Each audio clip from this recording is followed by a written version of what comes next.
first time we came here. Oh, Paimon remembers! Nahita's consciousness had been trapped by the doctor, but we followed the clues she left behind to help her.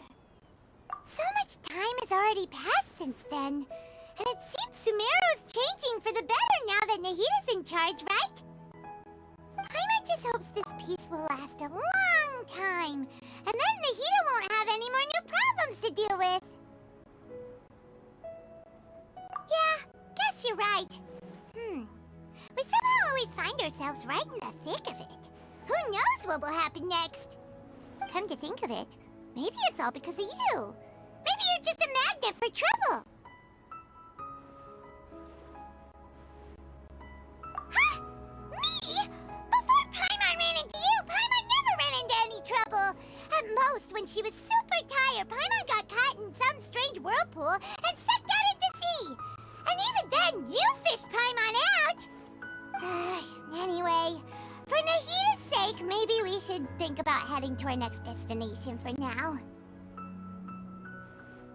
Ah, look who it is.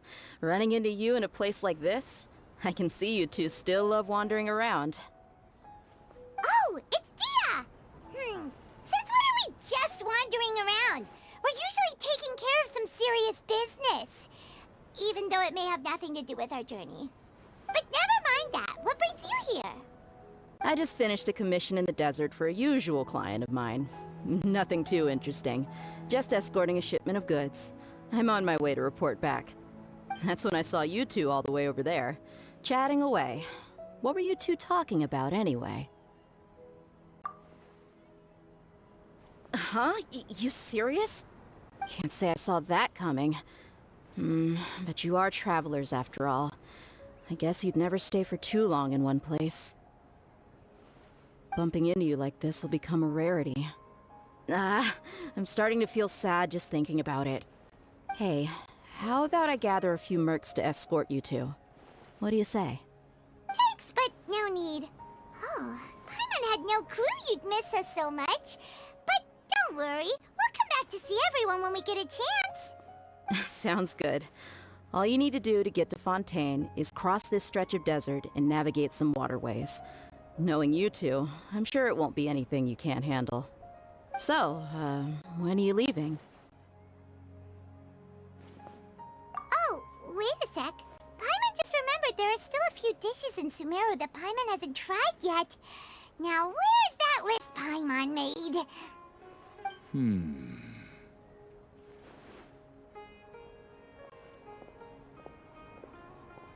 I see. Guess you won't be needing a going-away party or anything. It's sad enough to see you go like this. Though, now that I think about it, Sumeru wouldn't be what it is today without you. Seems true heroes always prefer leaving quietly. By the way, should we go say bye to Nahita? Oh, good point. Then there's no need to bother her in the real world. Then, I guess this is goodbye for now, Traveler in Paimon. Whether as a client or a friend, you're always welcome to come find me. Goodbye, Dia. Bye-bye, Sumeru.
land and water, we finally made it!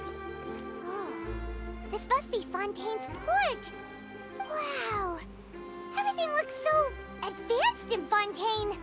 Paimon's heard that the industry here is extremely developed, and there are all kinds of unusual machines. Just seeing the sights as a tourist is nice, but maybe it would be better if we found something to do. What do you think? Good idea! Nahida gave us loads of useful information. Seeking out the Seven is probably still our best source for information at this point. Yeah, the more we can learn, the better. So, what do you think the Hydro Archon's like? Will we get along? Nahida said that she has a very unique personality, whatever that means. To learn about a nation's god, start with the nation's people. There seems to be some locals talking over there. Let's go see if we can join the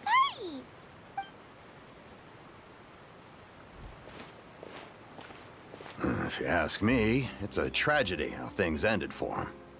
Clearly, he was a pretty decent person. Yeah, I didn't expect that kind of ending for him. I thought he would at least fight on a little longer for his family. I was expecting a sudden plot twist, but it's a pity that it never happened. Still, his story is quite the tearjerker.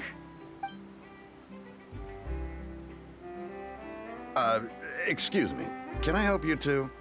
I couldn't help but notice you standing here listening. Hi. We're travelers new to Fontaine, and we had something we wanted to ask, but you seem to be really busy talking about some kind of play, so we didn't want to interrupt. Play? Oh, no. We're talking about something that really happened. In fact, it's a case that was just heard a few days ago. Really? Like, a real trial? But the way you were talking about it and the words you used just now made it sound like some kind of story. Well, good tales are often based on true stories, aren't they? And what you see in reality may also be someone deliberately putting on an act while harboring ulterior motives. Whether something is true or not simply isn't that important. The main thing is whether the story being acted out on the stage is splendid enough. Oh, but it looks like you're not from around here. You probably don't know that the Fontaine Court of Justice is called the Opera Epiclese, or more commonly known as just the Opera House. But, shouldn't court cases be treated a little more seriously than that? Not to question Fontaine's way of doing things. It's just that putting someone on trial is usually a very serious thing. No worries. Other visitors to Fontaine have wondered the same thing. You could say that we just don't want to waste the moving stories behind those cases. And as for your worries about whether the cases are treated with due reverence, we have the absolutely just and honorable Chief Justice Neuvillette, as well as the Oratrice Mécanique d'Analyse Cardinal, a machine created by the Archon.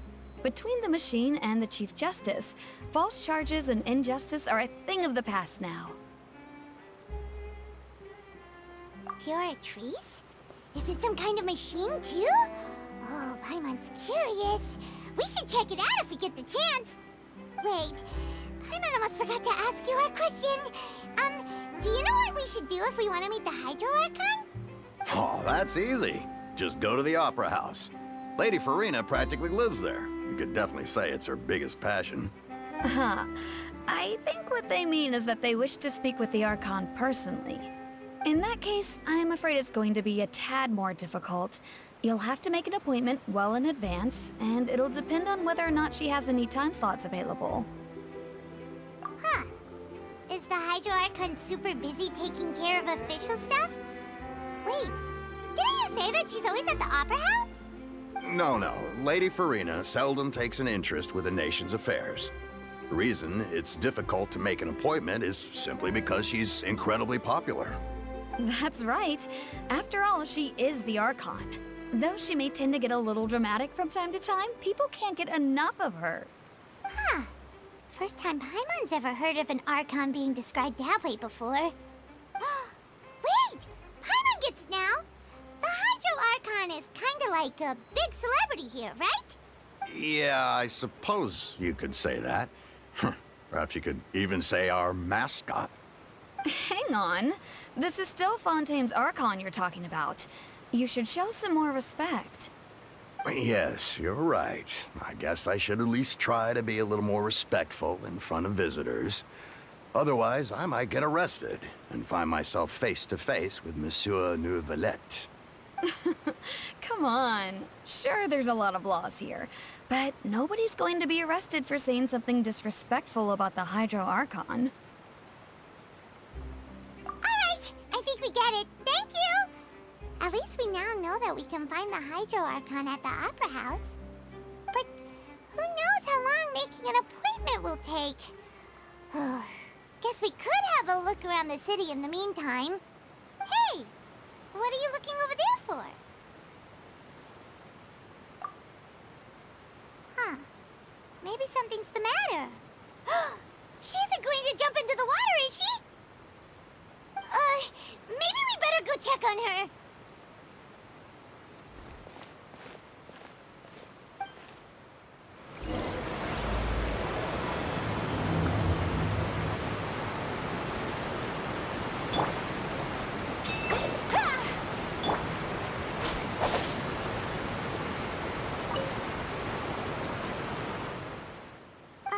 Hello there. Excuse me. Are you alright? Huh? I'm fine. Thanks. Oh, okay then. We just noticed that you seem to be worried about something. About many things, actually. But there's nothing I can do but just keep my troubles to myself. I was just reminiscing about a place my brother and I would play when we were kids. It was just atop that hill over there. See? You're pointing at the sea. Wait, are you saying that you and your brother lived in the water? No people call the waters around Fontaine a sea. It's actually just an inland lake that's filled with fresh water. And though I can still see that hill clearly in my memories, now it's been completely submerged. He would skip and jump, tossing sand in the wind. The sun shone brightly, and the air was filled with the scent of the sea. But now, the water is gradually swallowing our memories. It won't be long before it swallows us. Sorry. Paimon doesn't really get what you mean. I don't believe we've had the pleasure of meeting. Are you Lynette's new friends? Oh, and you are? Thanks for looking after my sister. She often comes here to reminisce about our childhood, that's all. There's no need for any concern. Allow me to introduce myself. I'm Linny, and this is my sister Lynette. If I had to guess, I'd say you must be travelers from abroad. Nice to meet you. Paimon is Paimon, and this is the Traveler. We just arrived in Fontaine. We were just talking with your sister. Even though we didn't really get what she was saying. I see. It's unusual for Lynette to be so willing to talk with anyone. In fact, she seldom speaks at all. I'm usually the only one she ever talks to. Oh, really? Then you two are just like us. Paimon's always the one talking for some reason.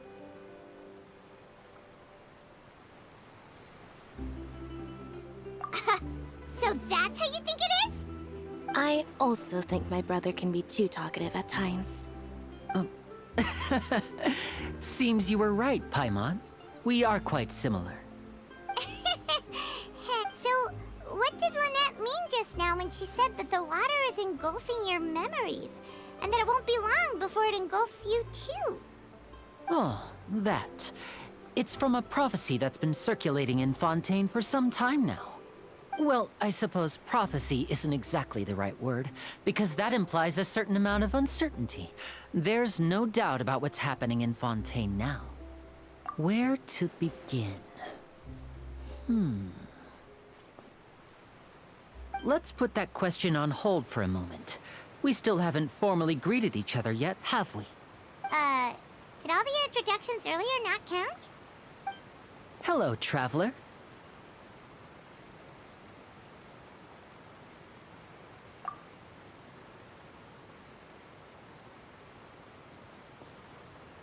And hello, Paimon. Hey!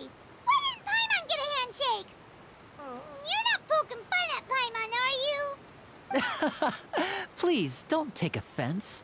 Just consider it a sort of etiquette we have here in Fontaine when making new friends. You should remember it. It might prove useful. Oh, all right then. Well, Paimon's just happy to have a local friend now. By the way, we were just getting ready to go to the Opera House to meet the Hydro Archon. Would you be able to show us the way? So you're going to see Lady Farina? No problem at all. In fact, I was planning to go to the Opera House later myself. I'll gladly take you once I finish things here. Please, follow me.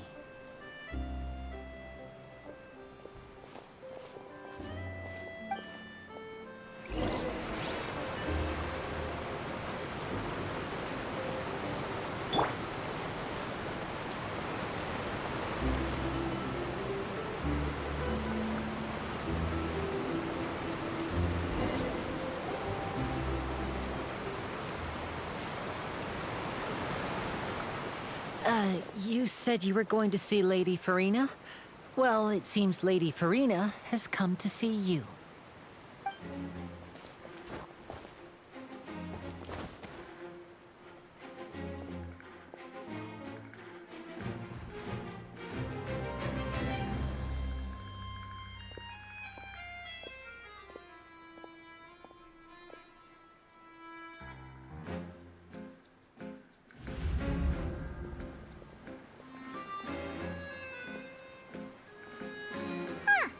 So, she's the Hydro Archon?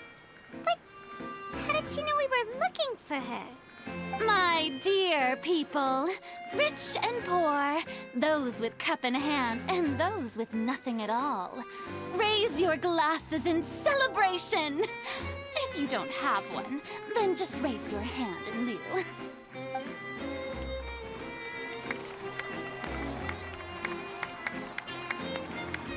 As you can all see, two unfamiliar travelers have arrived in our nation. Come, let us make a toast in honor of this traveler and his companion, who have journeyed here from distant lands.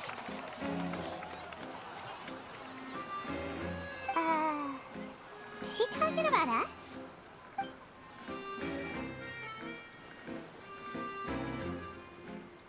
I've long heard of the turmoil and chaos you've left in your wake as you visited other nations, but I welcome you nevertheless.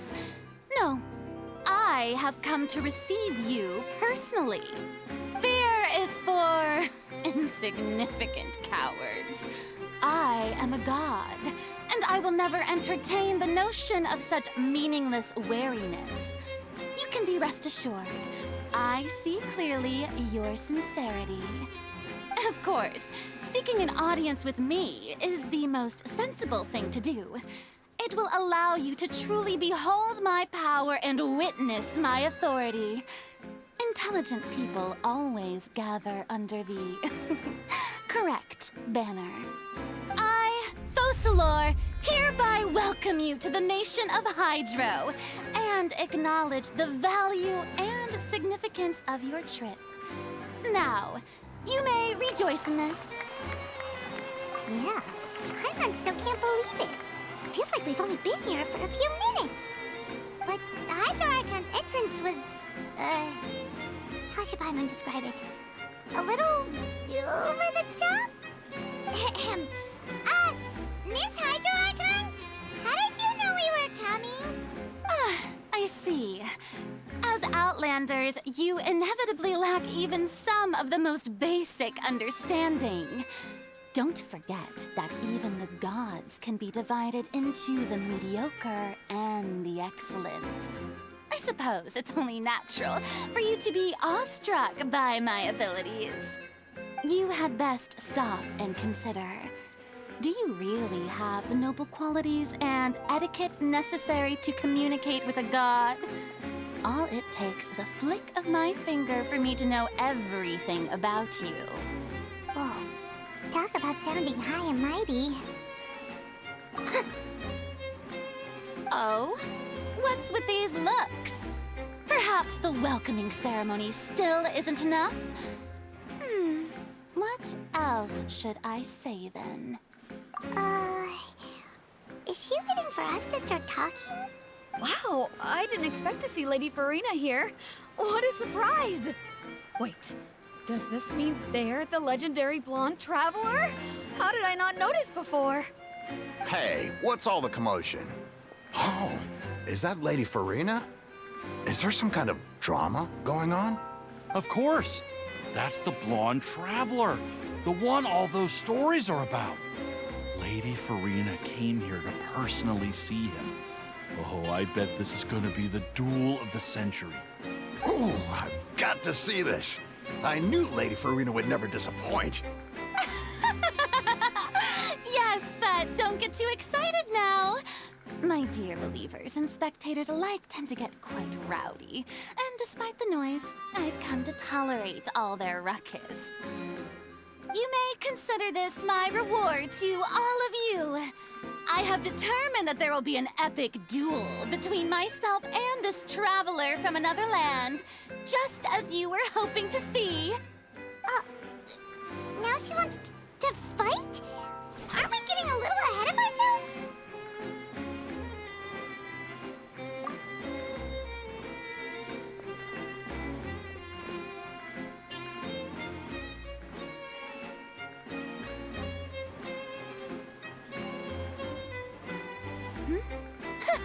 Are you not afraid? Might I remind you that this is a duel against the divine?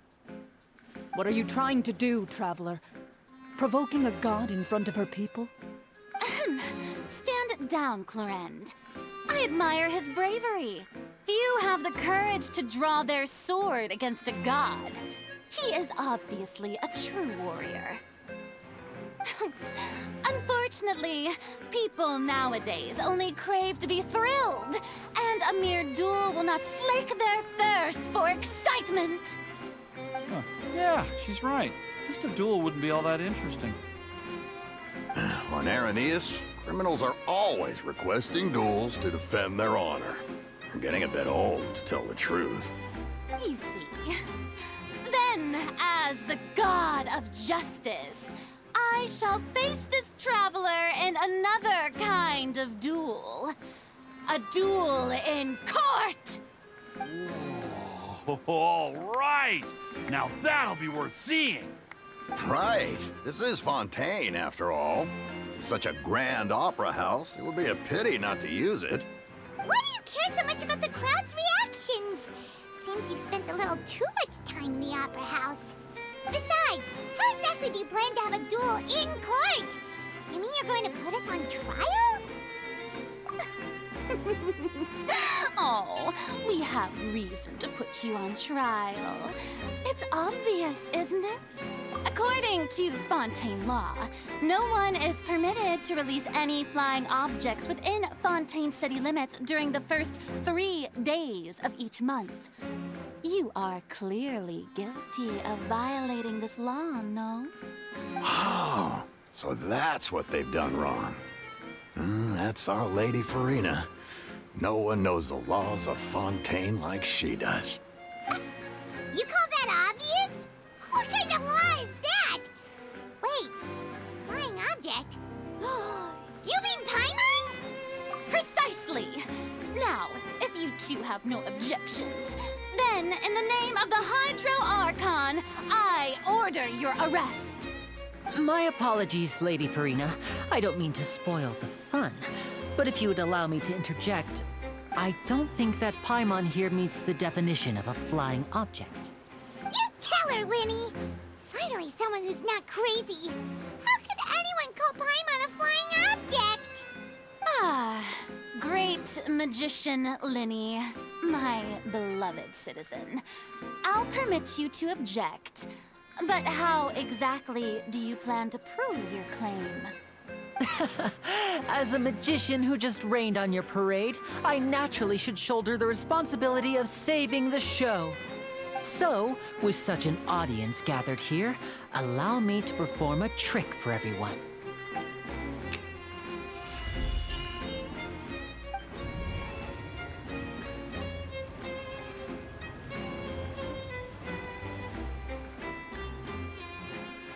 Ta-da!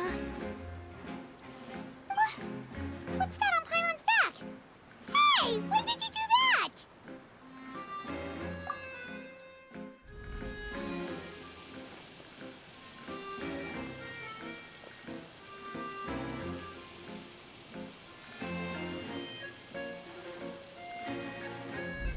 There. As you can all clearly see, Paimon should be classified as, well, something like a balloon. This rope has been in the Traveler's hand all along. It was just that no one could see it before. Huh? You call that magic? You've got to be joking. I thought it was pretty good. Nice one. Huh. I'm not sure what to think. It seems Lady Farina's charges no longer hold water.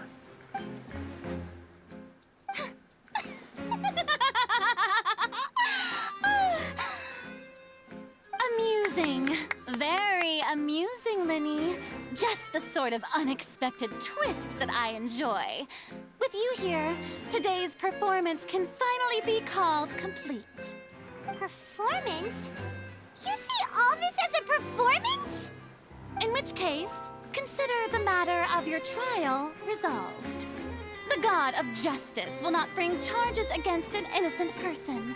But when there are valid grounds, I will not only judge travelers from abroad, but even the gods of other lands. I look forward to seeing your upcoming performance at the Opera House, Mr. Linny and Miss Lynette. That's enough for now. Toodaloo!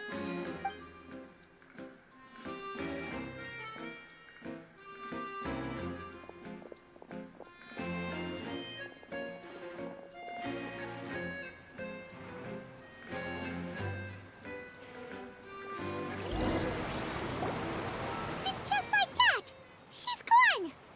Well, that's the most unpredictable Archon Paimon's ever seen. He never even had a chance to ask her anything. But that's a problem for future Paimon. That whole scene just now was really... Don't mention it. I just happened to remember that there was such a law, so I did a little preparation, just in case. I didn't think it would actually come in handy. So, now do you see what kind of god Lady Farina is? She can be a bit confusing at times, but she is still amenable to reason.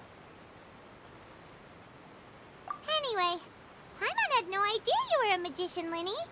It sounded like you'll be performing at the Opera House, right? I just know a few simple tricks I use to make a living. Lynette is my assistant. It will actually be my first time performing on the most prestigious stage in Fontaine, the Opera House. But isn't the Opera House where criminal trials are held in Fontaine? When there are no public trials being held, the Opera House hosts a variety of other performances. To the people of Fontaine, the line between a trial and a performance can be a little blurred. And speaking of performances, I would be remiss to forego this opportunity gifted by fate. Might I invite the two of you to see my performance? My brother's always excited to make new friends. Oh, sure. We don't really have anything to do now, and we wanted to go to the Opera House anyway. Splendid. In that case, why don't we go together? I'll show you the way. I just have something to take care of first. Oh, you really mean it? Then I'll take you up on your offer. This is a magical item known as a magic pocket. Perhaps you can help me distribute them to the people here. Huh? What are they going to use it for? About that... You asked me before about the prophecy, right? Let me start by telling you a little more about what it entails. I'm not sure exactly when it began, but a prophecy has been circulating around Fontaine. It says that every person in Fontaine is born with sin. No matter how the nation of justice holds trial after trial, this sin cannot be absolved. Until one day, the water levels in Fontaine will rise, and the sinful people will slowly be drowned. In the end, the people will all be dissolved into the waters, and only the Hydro Archon will remain, weeping on her throne. Only then will the sins of the people of Fontaine be washed away. That sounds pretty gloomy. Why are people in Fontaine born with sin? What is that supposed to mean? There are lots of guesses. Some say that the ancestors of Fontaine stole the power of the seas and stirred its wrath. Others say that the people of Fontaine never heeded the first Hydro Archon's warnings and offended Celestia. But here in Fontaine, evidence is what matters. There hasn't been concrete evidence for any of these claims, so they can only be regarded as conjecture. If even the people in Fontaine don't know what sin they committed, wouldn't it be better just to ignore the prophecy completely? Why bother feeling guilty all the time? That's exactly what the people did at first. But in the last few years, the water levels in Fontaine have actually started rising. Many places have already been completely submerged, and now lie beneath the sea. Many people carry on with their lives as before and shrug it off as a natural phenomenon. But my family and I think that the people of Fontaine shouldn't ignore the possibility, which would end up sentencing them to death. We hope that at least the people who reside near the waterfront can move away before it's too late. So, we've started distributing magic pockets to them. As a magical item, these magic pockets have astonishing capacity. I'm sure they will come in handy when people are moving their belongings. Oh, Paimon gets it! It's like preparing for a rainy day! But this is more than a bit of rain. Perhaps only absolute power could ever contend with such a catastrophe. But who knows? We're just tiny specks in the grand scheme of things. Now, if you'd like to help, then please give these magic pockets to anyone nearby. Be sure to convince them to take it, regardless of what they say.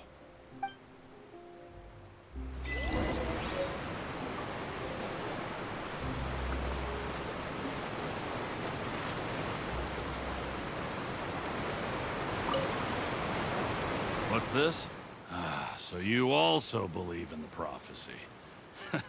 Keep it. I won't have any use for it. What? You mean you don't believe in the prophecy? No, I believe in the prophecy. But I also believe in another story. The story says that people once lived in the ocean. They were one with the ocean and couldn't live apart from it. But as time wore on, people desired to live on land and developed blood vessels, encapsulating the sea within their bodies. Thus could people set foot on land. So, if you ask me, when the water rises and takes us all, it'll be like we're going home. Oh, we hadn't heard that one before. But people can't live underwater. They'll die. You should probably still take it. All right, I'll take it. I guess I just feel that being dissolved into the water doesn't necessarily mean death.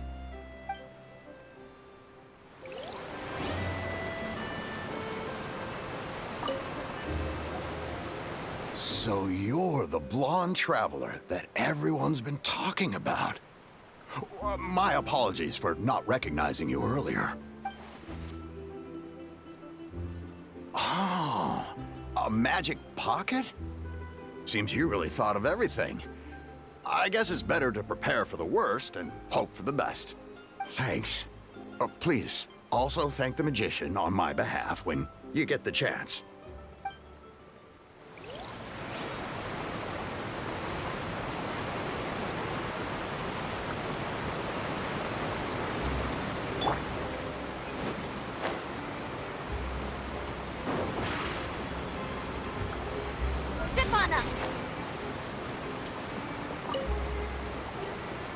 Huh?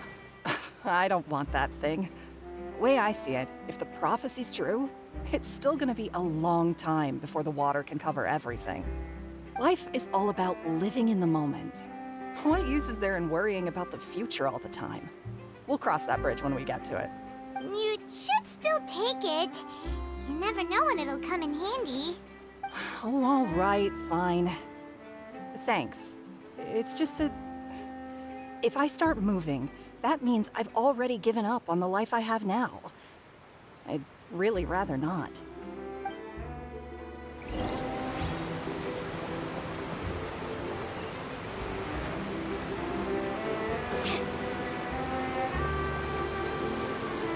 Oh?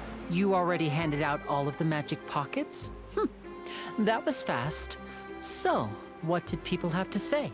I bet you heard some, interesting opinions. Yes, but that will change once disaster strikes. I know they'll change their minds, so it's only right to help them prepare. Is there anything else you need to do before we leave? Yes, one last thing. I have the magic pockets made by a workshop in the court of Fontaine.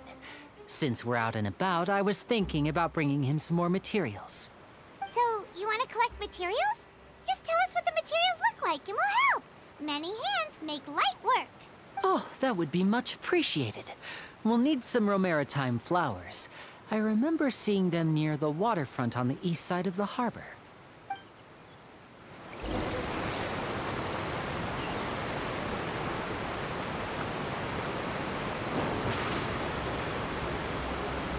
Over here.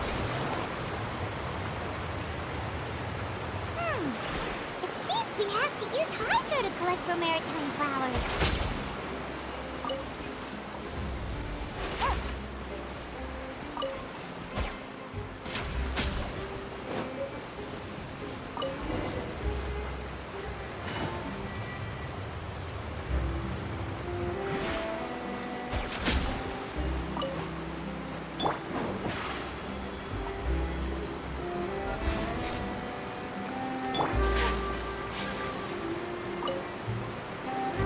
You made quick work of that. I can tell you're an experienced traveler.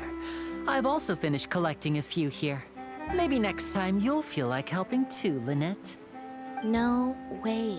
I'm in power-saving mode today. Otherwise, I fear I may not have any energy left for the performance at the Opera House. Fine. Though the performance is still a long way off. Now that we're finished here, we should get ready to head back to the court of Fontaine. So, we're going to the court of Fontaine before we head to the Opera House? Good. Paimon wants a tour of Fontaine's largest city and try...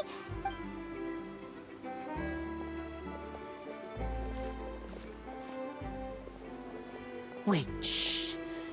Have you noticed that person over there? The young girl. Huh? What's wrong with her? Paimon didn't notice anything. She's obviously a thief. Magicians and thieves practice similar methods. We divert attention, and a distracted audience is one that won't discover what you're really doing. Watch her movements carefully.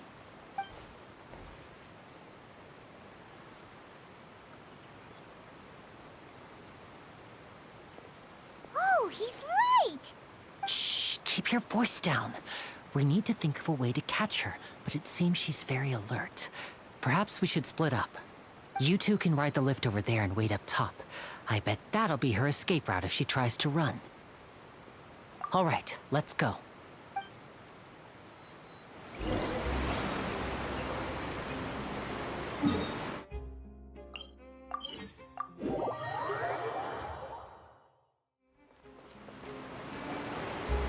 This is the spot where Linny wanted us to wait.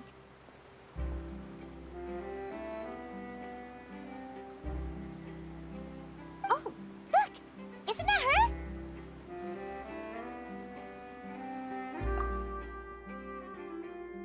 Oh no! Did she notice us?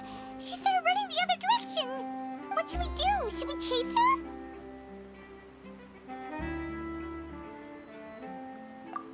You're right. She might also be trying to lure us away.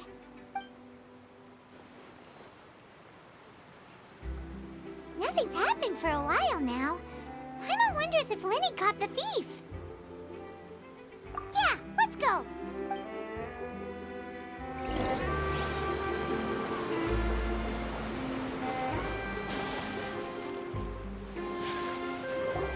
Are you sure that's all she took? You should check to make sure you're not missing anything else. No, that was all. Oh, I can't thank you enough.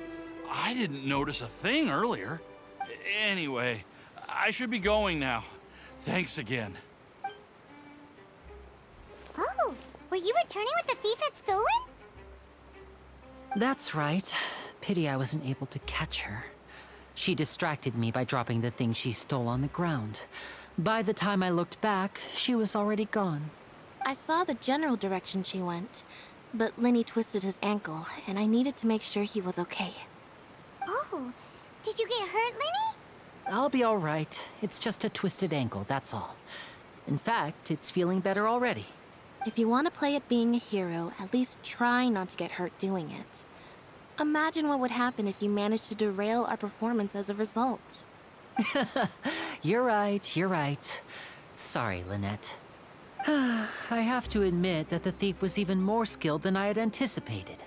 But at least we were able to get the stolen items back, so it wasn't a complete failure. What a slippery little thief.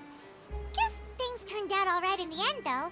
Lenny's initiative paid off! All right, let's put this little detour behind us. We should go to the court of Fontaine now.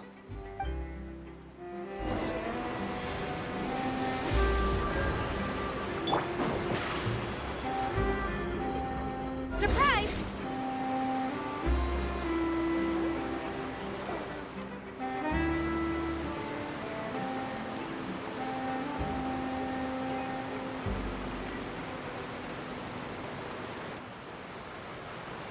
So, we ride this thing to go into the city? What an ingenious way to get around! People in Fontaine really know how to use water! This is an aquabus. It allows people to travel between several key locations around Fontaine. It's pretty convenient, but the ride can become a little dull after a while. The scenery is always the same. That's why it's better to travel with friends. So you mean it's still boring even when I'm riding with you? No, that's not what I meant. It's just that, well, you don't really talk that much. Besides, it doesn't really feel like a real trip when it's just the two of us. It's the same as being at home. Whatever. Guess that's what it's like to be an older brother. It's about time for us to leave. Let's get on board.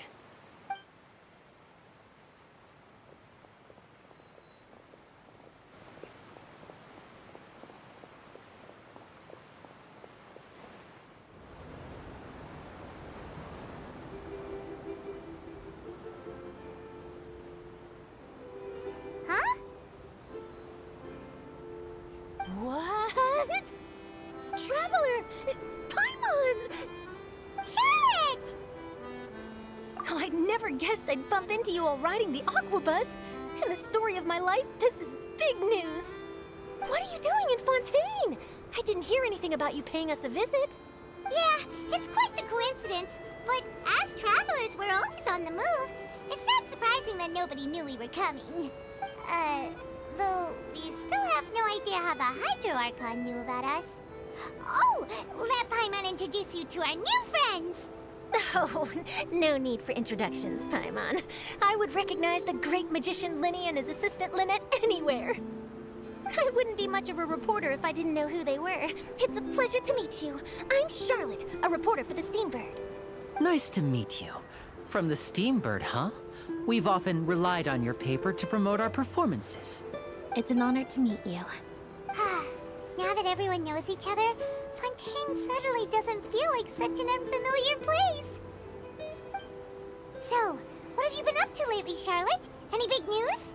Not too much. When there isn't any breaking news, I mainly cover the trials at the Opera House. You can still manage to keep readers' attention as long as you tell things from a clever enough angle, even if it's the same old topics.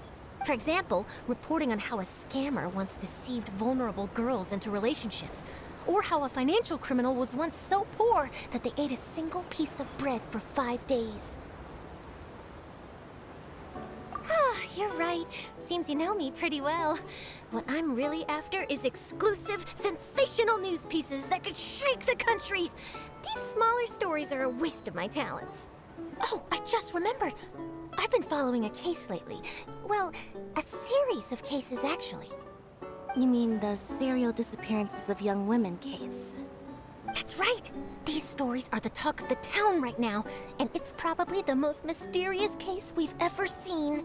If I'm the first with a draft ready to publish when the case is finally cracked, and it's the headline story in the Steambird, Oh, when that happens, I bet all the other reporters will shed tears of envy. I've already gathered all kinds of materials. I just can't wait for the truth to be revealed. So, what is the serial disappearances of young women case? You mean the culprit hasn't been found? That's right. The first missing girl case happened almost 20 years ago. And ever since, after a period of time, another girl disappears. What the cases have in common is that the girls are all of a similar age, and that they've all vanished without a trace. But the scariest part is that to this day, none of the girls have ever been found. Many suspects have been arrested over the years in connection with this case, but shortly after each arrest, another disappearance would always happen.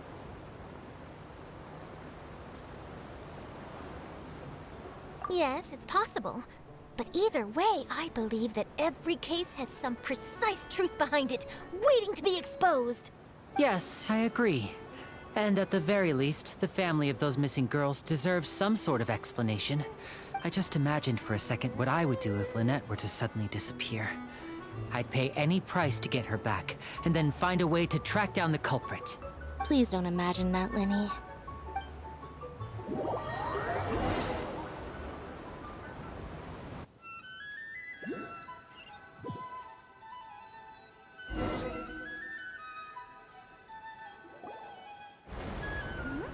Hey, we're almost there! Look!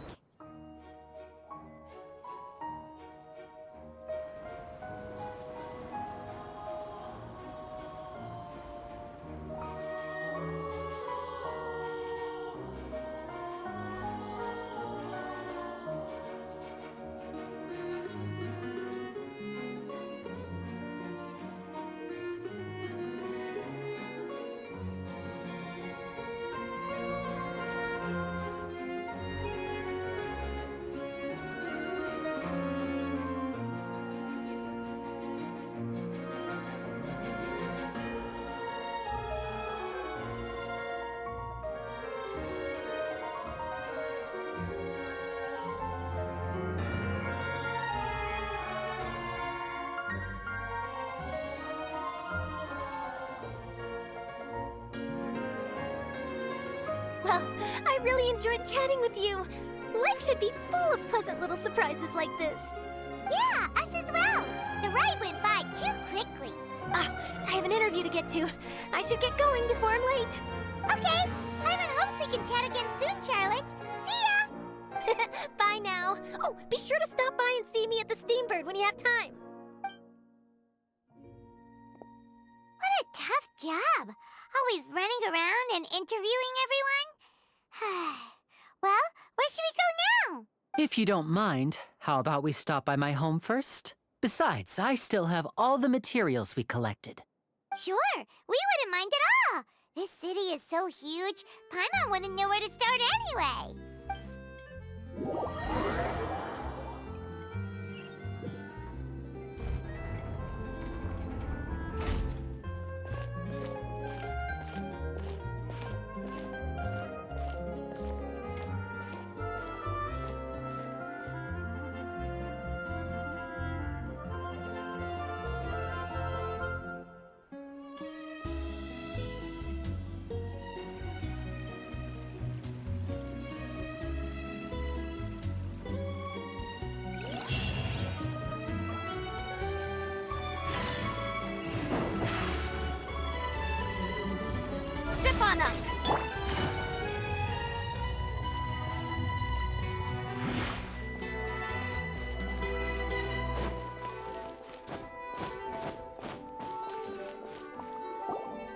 This is our current abode. Ah, Fremine, you're home.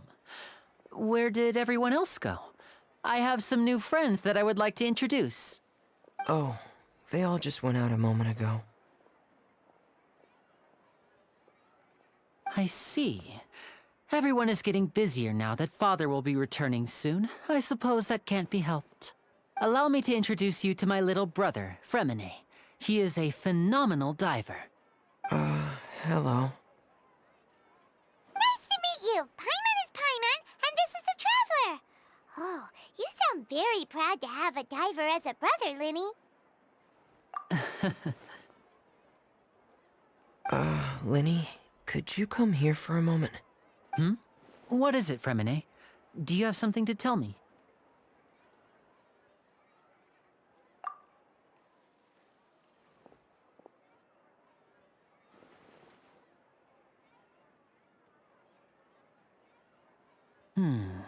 Okay, I see.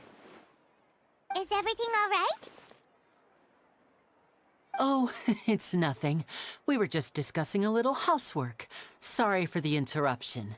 Oh, before I forget, the Traveler and I collected more materials to make magic pockets. Were you able to get any, Fremine? Yes, I went diving and gathered lots of materials. I was about to give them to you. That's our Fremine, always quick with the underwater work. All right, I'll take these to the workshop.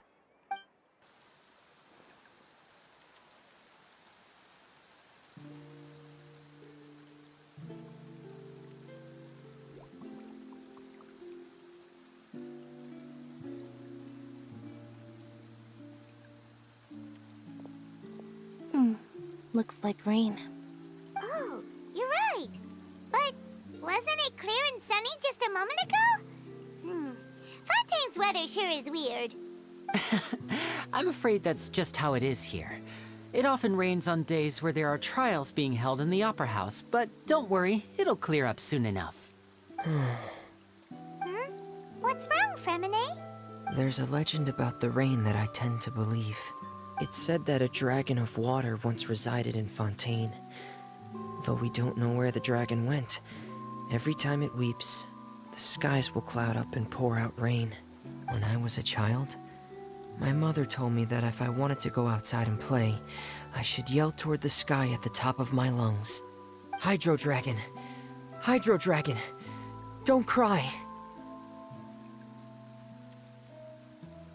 If it's an elemental dragon, then having the power to make it rain wouldn't be very unusual.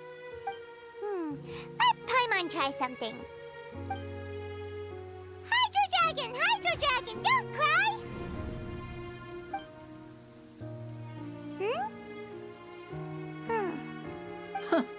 Doesn't seem to be of any use. It is just a legend after all. You know, you might be a more popular magician if you understood the concept of romanticism. Or could at least play along. Sorry. It might be because we've never met the Hydro Dragon. Perhaps it can't be comforted by the words of strangers.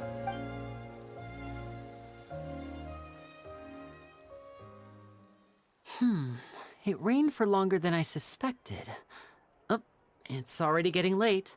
Was there something you needed to do, Linny? Yeah, some preparations for the show at the Opera House. I need to find a way to catch the last aqua bus of the day. On the day of the performance, just ride the aqua bus to the island of Aeneas. I'll have Lynette meet you at the fountain in front of the Opera House. Oh, are you leaving now? What is it, Fremine? I'm in a hurry. Oh, I get it. You feel nervous delivering the materials for the magic pockets, is that it? Perhaps we could trouble the Traveler to help us take these materials to the Beaumont workshop and deliver them to the owner there? I'm afraid that Fremine can be quite introverted, and the boss there tends to be pretty talkative. Fremine has always been a little afraid of her. No trouble at all! Don't worry, we're on the case! Sorry for the inconvenience. I'm quite useless when it comes to such tasks. I'll think of a way to make it up to you. Oh, no need! This will be a walk in the park for us!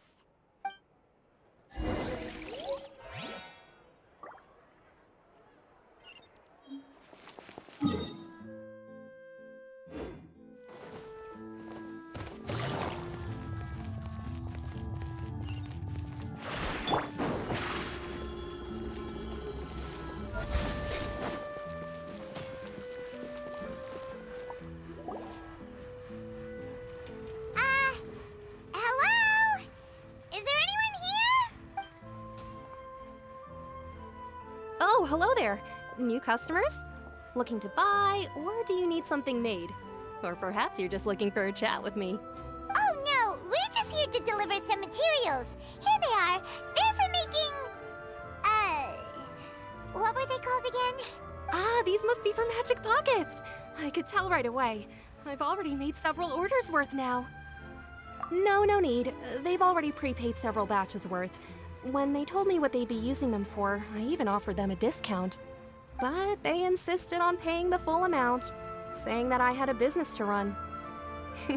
It seems both their hearts and their pockets are made of gold. Whoa. So, is Linny actually loaded? I can't say for sure, but who knows? Maybe there's good money to be made being a magician in Fontaine. Hey! Is this machine what you use to make stuff here? It looks really advanced. Why use your hands when a machine can do the work? It would be a waste not to use the latest technology, and wasting is a kind of crime. But where does a big machine like that get its power from? Well, it's a little complicated. I'm not sure I can put it in layman's terms for you. But basically, everything we usually use here in the city is powered by indemnitium. It's a type of energy that's produced from trials. Huh? How can trials produce energy? Well, I'm not completely sure of all the details myself, but basically, when a trial is in session, the Oratrice Mécanique d'Analyse Cardinale harvests people's belief in justice and converts it into energy to be used all around Fontaine. So that's what its other function is? Paimon heard that the Oratrice was created by the Archon to make judgments. But Paimon still doesn't get it. How could something unreliable like people's beliefs be turned into a stable power source for these machines?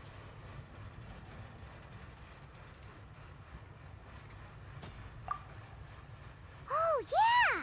So that means the Hydro Archon relies on the machine to take the energy created by belief and turn it into power for all of Fontaine, right? Even though I've never heard anyone really put it that way before, it sounds like it makes sense. Besides indemnitium, we have another type of energy called pneumosia. It isn't produced by the power of the Archon, but it is unstable by nature. Even now, it still cannot be widely used by civilians. I thought I'd find you hard at work, but here you are chatting the day away. Since you're already talking, I'm sure you wouldn't mind a few words with me. You again? Didn't I already promise you that I'd have the more I owe to Confrérie of Cabriere by next month? Why are you hounding me now? Yeah, but how do we know that you won't go running off by the end of this month? I want 50% today. Wait, no, 70%. Huh? You... Seems business isn't so great for the workshop. We've already finished our job and delivered the materials. Maybe now's a good time to leave? Hey, hold on! Before you go around trying to collect payments, why don't you settle your own debts first? If Confrérie of Cabriere wants to poach clients from Northland Bank, that's fine. But I'm afraid you still owe the bank a hefty sum of mora. So why don't we work things out between us first, before you get back to your little conversation here? You're from Northland Bank. But we said we'll pay everything we owe next month. Why are you hounding me now? Traveler, Paimon! I didn't think I'd run into you here in Fontaine. What are the chances? We're surprised to see you too! What are you doing here in Fontaine? You didn't want to stay in Snezhnaya?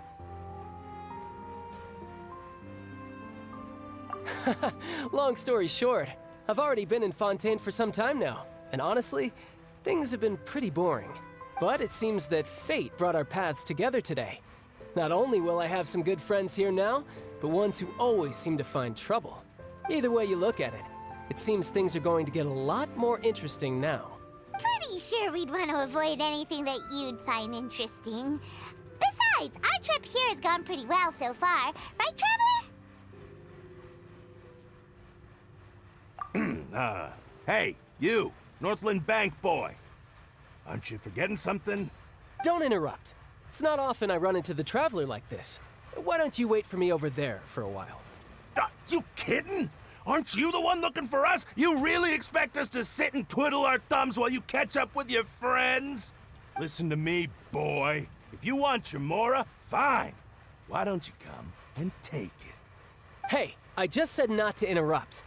Oh, by the way, Traveler, the last time I took Tonya and Tusser ice fishing, Tusser said, Hey! That's way over the line!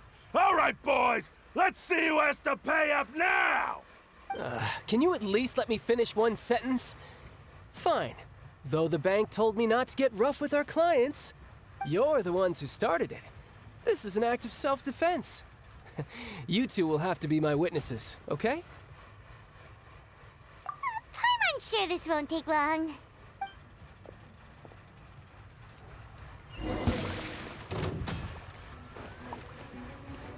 Riptide!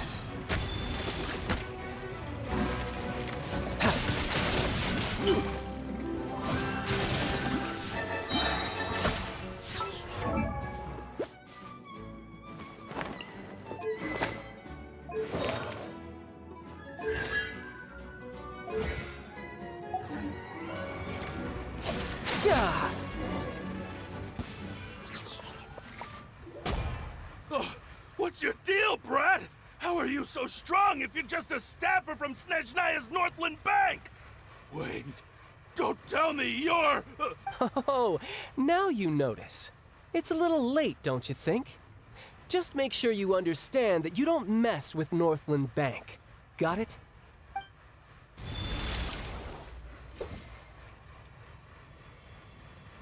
Huh?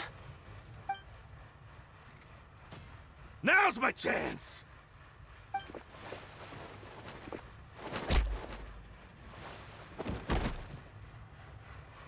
Huh. That was weird.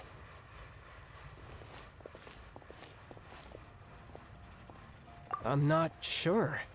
It's as if I suddenly lost control of my hydro powers when I needed them. Maybe there's something wrong with my vision? Strange. How could that happen? First time Paimon's ever heard of someone losing control of their vision. Never mind. It doesn't matter. If I want to stay sharp, I shouldn't be relying too much on my vision anyway.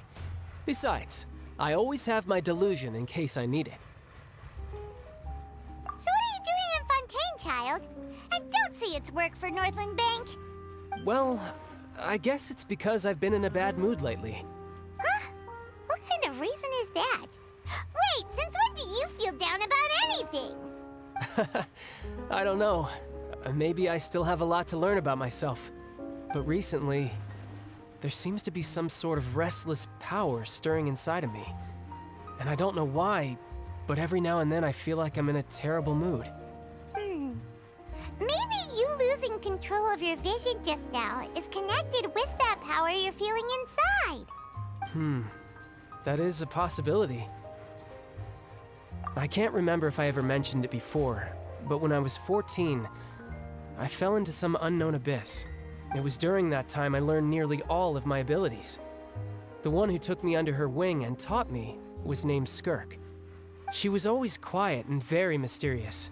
Nobody knew where she came from or what she had been through, and she was always very strict when teaching me combat techniques.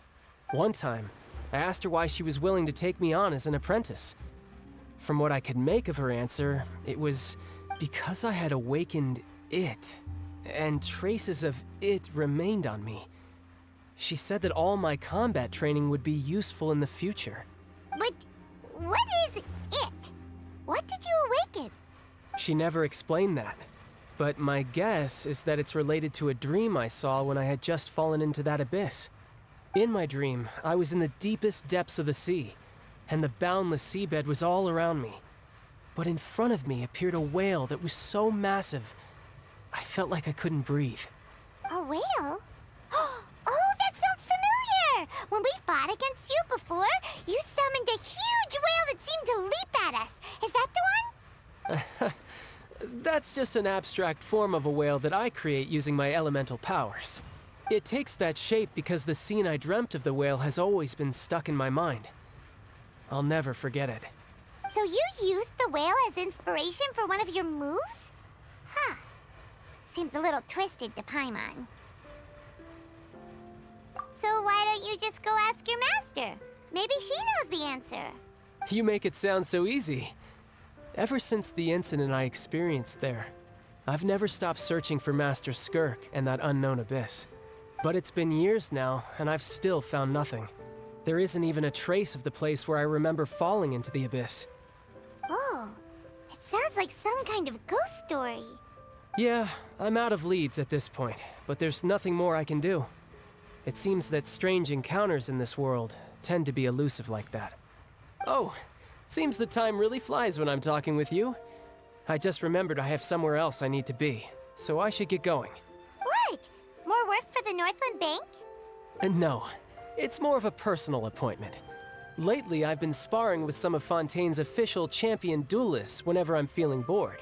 Official champion duelists? You mean it's their job to duel?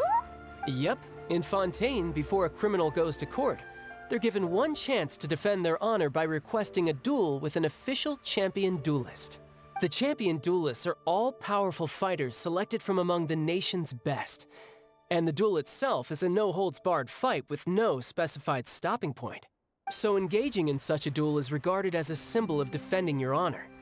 If a criminal manages to win the duel, they'll be acquitted. But if they lose, they'll have no choice but to stand trial.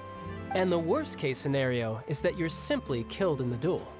Though it's rumored that Fontaine has a death penalty, from what I can tell, no one has ever been officially sentenced to death. So really, the only people who opt to duel are those who have suffered a grave injustice in being accused, or those who greatly value their honor. Otherwise, why gamble with your life? So, do many people actually get out of their trials by winning the duel? Apparently, it's exceedingly rare for anyone to actually win. Fontaine probably enacted this system as a way to show that the nation respects the honor of its citizens. Besides, none of the champion duelists are to be trifled with, which is exactly why I was itching to face them as soon as I got to Fontaine. Apparently, the one I'm meeting today, Clorinde, is the strongest of the champion duelists. I had been asking her for some time before she finally agreed to face me today. Well, that's child for ya. Paimon feels like we heard that name somewhere before. Clorinde. Oh, before I forget, I want you to have this. Huh? Your vision? You're seriously just giving it away? I'm just worried that it could become uncontrollable again. I'd be pretty upset if it got in the way of my duel, so I think I'll be better off without it for now. Besides, I just need you to hold on to it for a short while. I'll come retrieve it when I have some time later. Paimon knows what you're up to. You just want an excuse to come talk to us again, don't you? Whatever gave you that idea? I'll be in touch later. That sneaky guy. He said he's been feeling down lately, but he seemed the same as ever to Paimon. Well, seems we don't have much to do for now. We might as well walk around and see the city before Lenny's performance.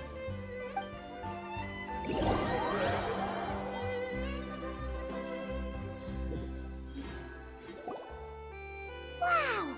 Who could have seen that coming? The reporter who was barely around for most of the story was the murderer all along! Sorry. Paimon was just surprised, that's all. Whew. Paimon never saw that twist coming. The murder mystery novels here are amazing! The whodunits here in Fontaine are a lot different than the light novels you see from Yai Publishing House. Both have their merits, but Paimon thinks this style of novels are more, well, novel. It's so exciting to reach the moment when the mystery is uncovered, especially in the one Paimon was just reading. You should buy a copy and read it too. Oh, sorry about that. Paimon will be more careful next time. Hey, shouldn't we be heading to the Opera House to see Lenny's performance soon? It's almost time for the show to start, so we should get going. Lenny said that the Opera House is on Aranias, so let's go ride the Aquabus!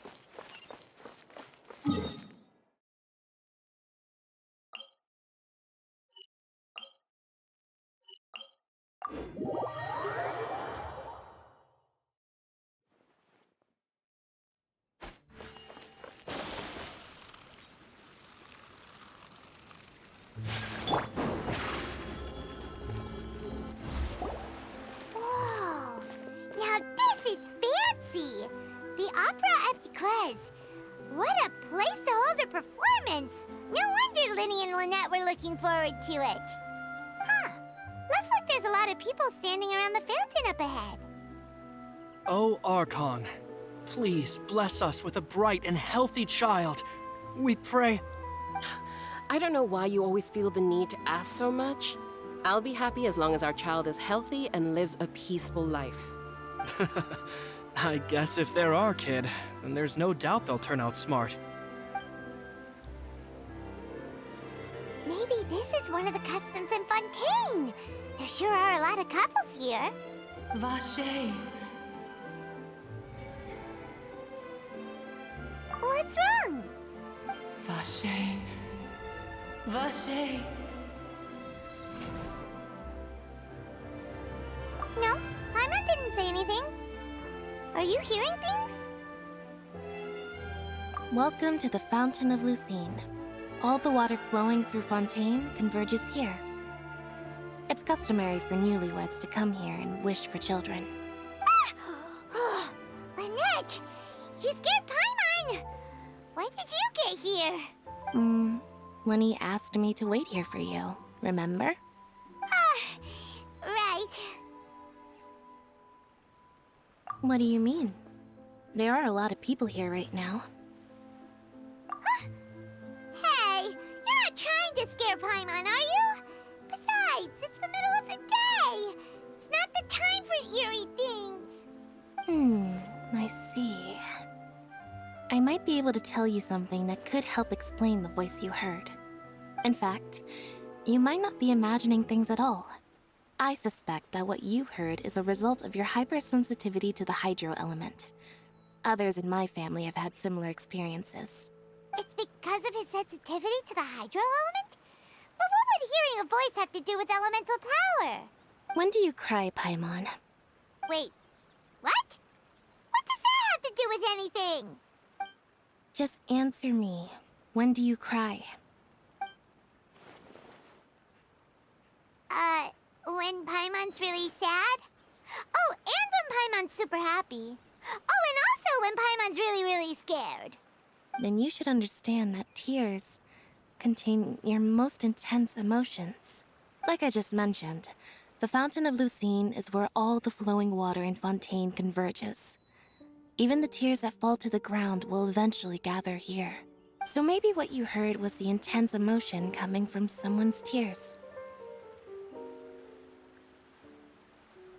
So, what did the voice say? Huh. If you were hearing their emotions, then Paimon wonders what happened to them. Rather than worrying about them, we should worry about my brother first. Don't let that calm look of his fool you. He tends to get pretty nervous just before a performance. So chatting with Linny might help him relax a little before he goes on stage. Oh, right. That makes sense. Let's go in and see Linny.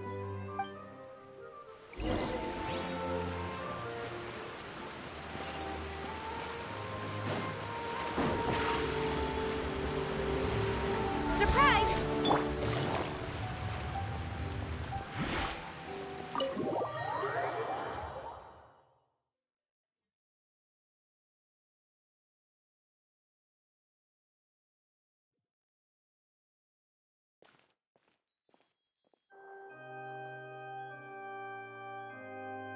Traveler and Paimon, good to see you. I knew you two would come. Are you kidding? We wouldn't miss it for the world. We've been looking forward to it. I can tell, judging by how early you've arrived. But you're actually right on time. The audience still hasn't started entering the venue yet, which means now is the perfect chance for us to take you to the best seats in the house. Wait just a moment, I'll fetch the tickets.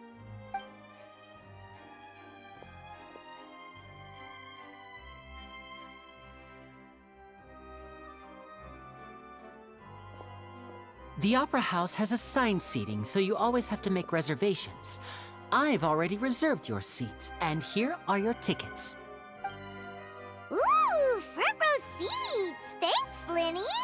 Don't mention it. There's no need to keep thanking me. Hey, Linny! Could you come over here and take a look at this? Oh, I'll be right there. Seems there's an issue with the stage props over there. That's Cal, my assistant, calling me. I'll go lend him a hand. Yeah, we'll just go to our seats. You go ahead, Linny.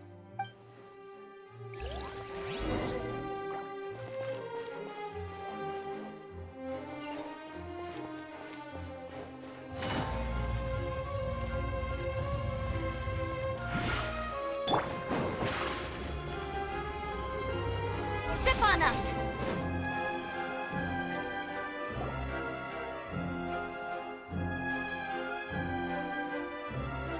Oh, these should be our seats. Come on, let's sit down.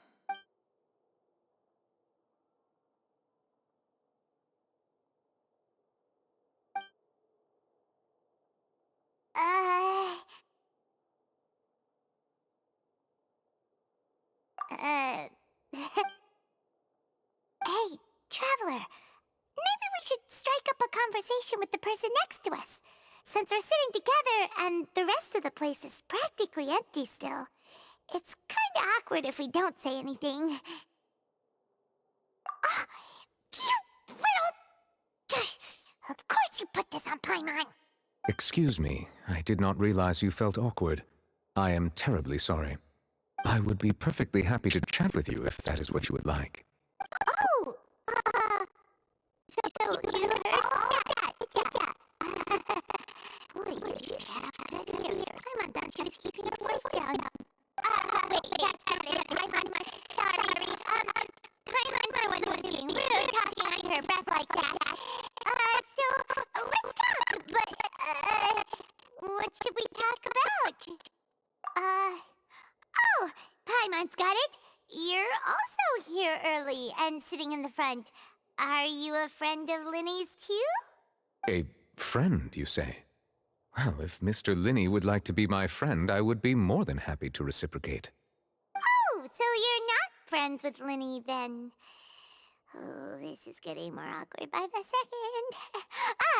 Paimon nearly forgot to make her introduction. Nice to meet you. Paimon is Paimon, and this is the Traveler. We just arrived in Fontaine. It is an honor to meet you two. I have heard of your deeds across Tevat, and as required by proper etiquette, I will also introduce myself. Oh, Monsieur Nervillet, what an honor it is to have you here to see my show. Ah, Mr. Linney. I should say it is in fact an honor for me to see your performance in person. Wait, Nervillet? Could he be... I saw you all chatting just now, but it seems you still don't know who Monsieur Nervillet is. Allow me to introduce you to Fontaine's Chief Justice. That seat is always reserved for him. It wouldn't be too much to say that he's the symbol of justice and honesty here in Fontaine. Whoa! Sorry for being so rude just now. Paimon had no idea you were such an important person. No offense taken. Being Chief Justice is merely what I do for work. Nearly every person has their usual reserved seat, so I'm not so special, really. And by the way, I should probably let you know, even though I would prefer not to, there's someone sitting up there in the VIP seats that has been striking a pose for quite a while now. I believe she is trying to give you a most elegant and impressive first impression. So I think you should take notice of her sooner rather than later. Otherwise, she may become flustered.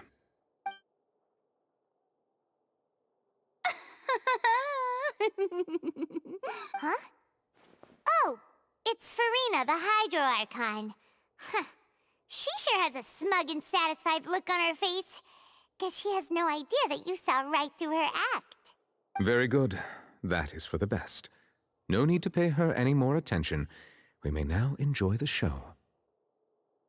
Huh? So is this what things are like between the Chief Justice and the Hydro Archon? All right, please wait just a moment longer. I've pretty much finished my preparations, and the performance will start as soon as the audience has made their way to their seats. Yay! The show's finally about to start!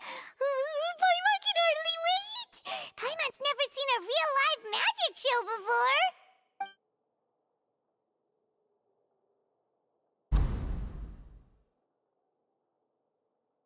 Oh! They're dimming the lights! The show must be starting!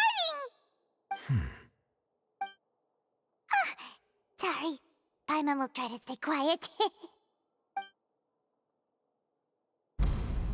Welcome, one and all, to the Opera Epiclese. I am the star of today's show, Linny. And over here is my sister, Lynette, who will be working as my wonderful assistant. Please, let's give her a warm welcome. Hello, everyone. I know she may seem to be a little sleepy right now, but that's just a sign that she's nervous. Whatever. Now, some of you may be thinking, two vision holders who can freely manipulate elemental powers performing magic is not true magic at all. So, I would like to take a moment to assure you that elemental powers will have nothing to do with what you will witness on the stage today.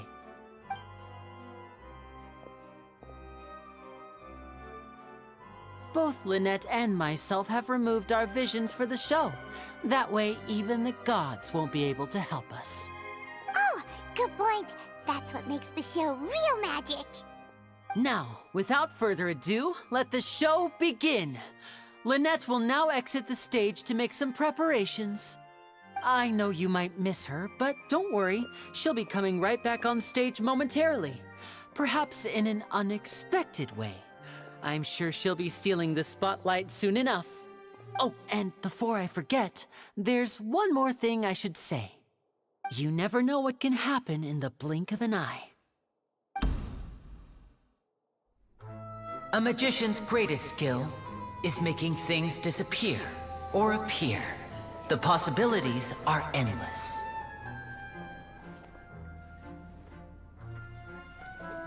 Huh?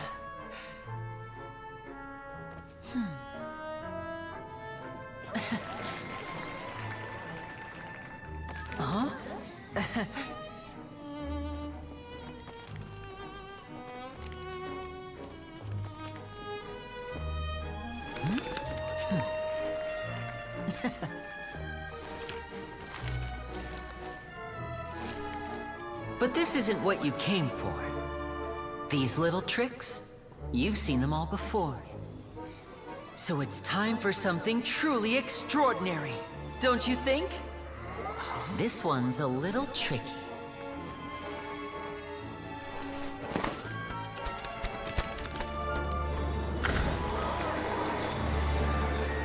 Using this water tank, I shall make my sister vanish completely, right before your very eyes.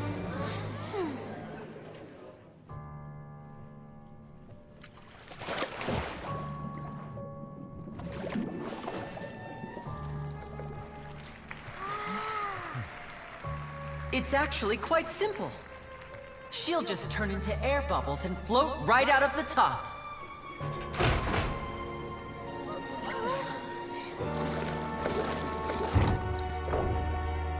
Oh no! I told them to check all the props carefully. With the lid on, even air can't escape. An amateur magician would be getting very nervous right around now. Luckily, it's me on stage, so let me show you what a true virtuoso can do.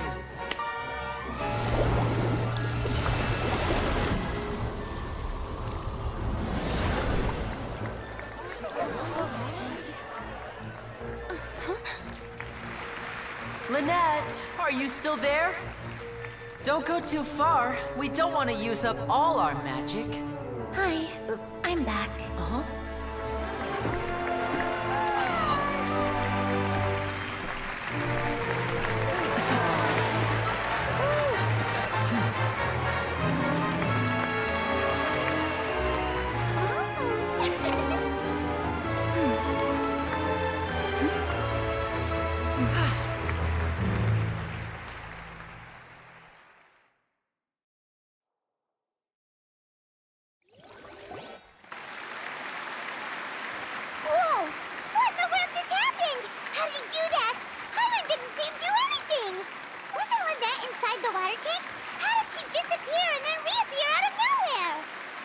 If we could see easily through his tricks, then that would mean that his skills are still lacking.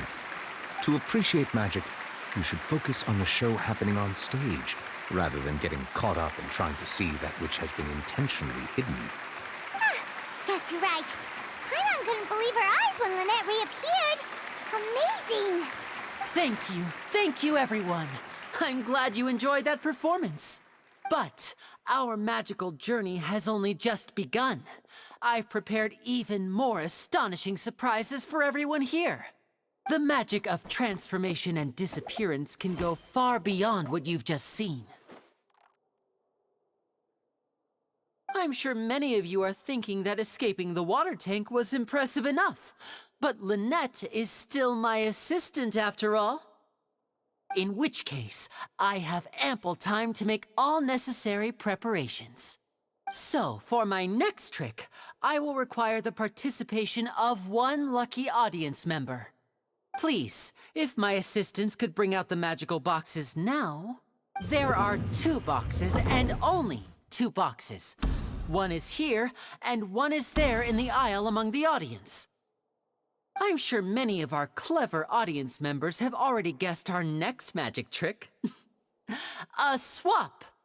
Our lucky audience member and I will each enter a magic box. After 1 minute, we will each emerge from the opposite box.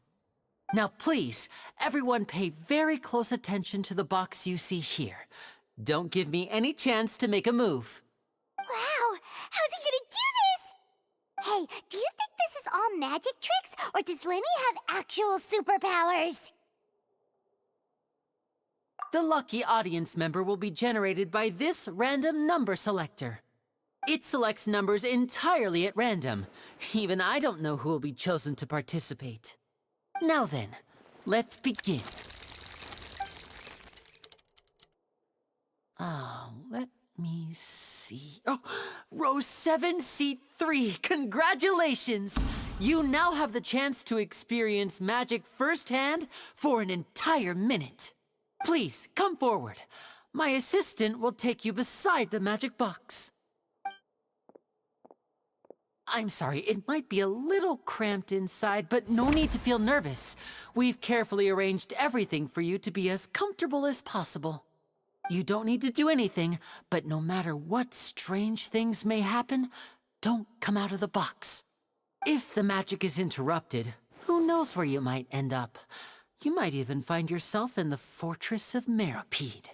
Oh, okay. All right. Before I enter the magic box, there is one more thing I need to ask the audience to do. Could you all give me a countdown? Like this. 60, 59, 58. Just keep counting down. You can go a little faster or slower if you like. I won't be able to see anything in the pitch black box, so I'll be relying on your voices to know when time is up. Oh, and no tricks now. If you quickly count from 60 in just 30 seconds, then I'll be in a tough spot.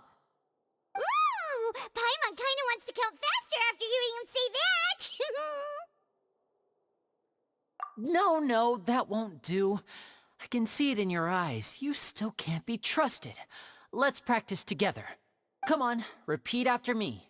60, 59, 58. 60, 59, 58! That's right, perfect. Keep it going.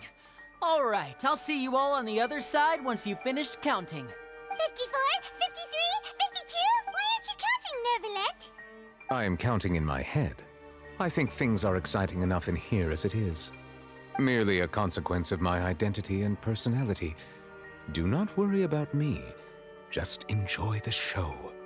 Oh, all right. You look so serious that Paimon thought you might be feeling uncomfortable or something. 40, 39, 38! Mr. Linney, are you all right in there? Is everything ready? Yes, I'm fine. I'm just double-checking the direction of the magic. It would be a disaster if we get sent to the wrong places. For example, mid-air right above the audience. Even though he's saying that, Lenny doesn't seem nervous at all.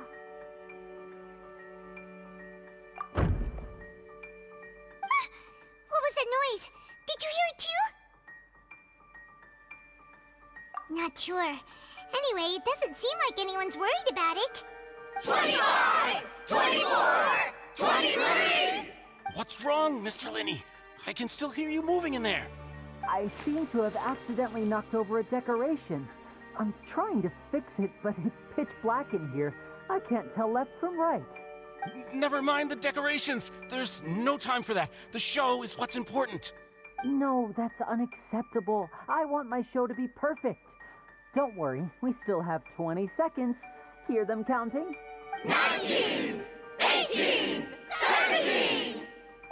It seems things aren't quite going as planned. I apologize, everyone. It feels like you're all starting to count faster, but that's all right. I know it can be tiring to do such a long countdown. 10 seconds and change is still plenty of time. 10! Almost there now. 8! Swapping two people is harder work than you might think. Even a master magician like me can't guarantee I'll get it right the first time. Hey, wait! Is this the back one? I can't tell. They both look the same inside. Huh? Nope, that's not it. I'll try again. 7! Hey, slow down! Honestly! 5! 4! 3! Whoops! That doesn't count! 0!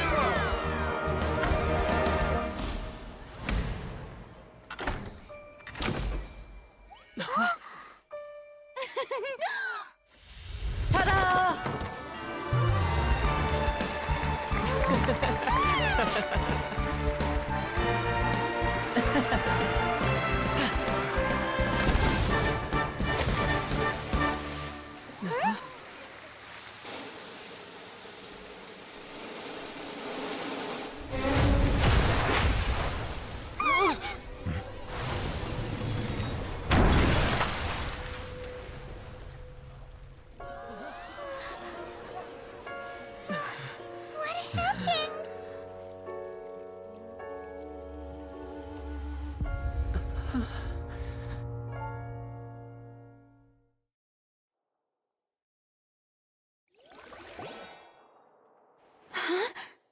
Is this part of the show?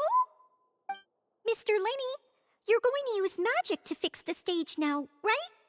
What happened? Oh no. Maybe this isn't part of the show. The girl was still in that box, right? This performance is over.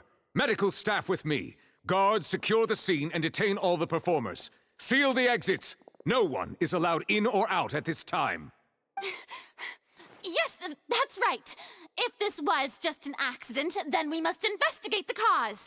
But if this was all part of some scheme, then those accountable will not escape the judgment of the God of Justice! No need to be alarmed, you two. We'll get to the bottom of this soon enough.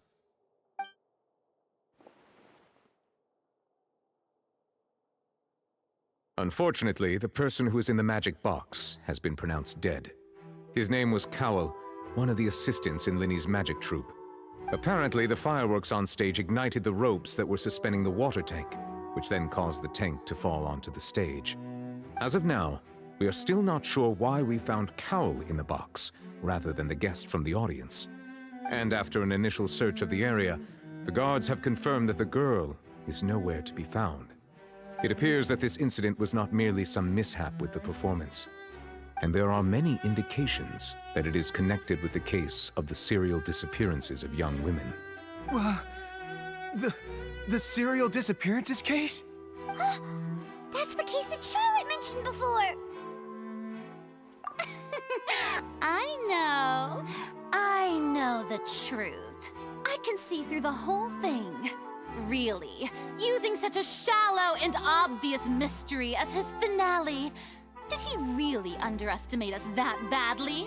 I say that our powerful magician, Mr. Lenny, is now the prime suspect for the serial disappearances case. Huh? Why me? This whole thing was an accident. No, this all occurred during your magic show, did it not? The missing girl disappeared after being chosen, did she not? The deceased is one of your assistants, is he not? Now that I think about it, that whole speech about magicians making things disappear was nothing more than a provocation, a bald-faced challenge. That can't be right! How can Lenny do this? He was in the box on the stage the entire time! We can even hear his voice! would like to catch the criminal behind the disappearances. He couldn't possibly mean catching himself. Save discussion for a later time, please. Lady Farina, may I assume that your comments just now constitute an accusation against Mr. Linney and his associates, and that you are pressing charges? Huh? I just think that he... Well, I think it might be a little early to talk about formally pressing charges. But what Lady Farina said just now makes perfect sense. Looks like she's gonna personally deliver justice. A kidnapping and murder carried out under the cover of a magic show. Lady Farina said it all. I mean, of course, my dear people. But what excites me even more than the obvious truth before our eyes is the opponent I'll be facing. That's right. I mean you, Traveler. You'll support Linney, won't you? After all, he was the one who helped you the first time we met. Then there's no problem at all. You know, the Traveler and I already had a duel the first time we met. But with Linney's help, our little duel ended in a draw. But draws really are the most boring possible outcome. So, no more draws. Between the two of us, there must be a clear winner and loser. And what better place to hold such a riveting showdown and decide the true victor than here, on the grandest of stages, the Opera Epiclese. Huh? It wasn't a draw. She obviously lost last time.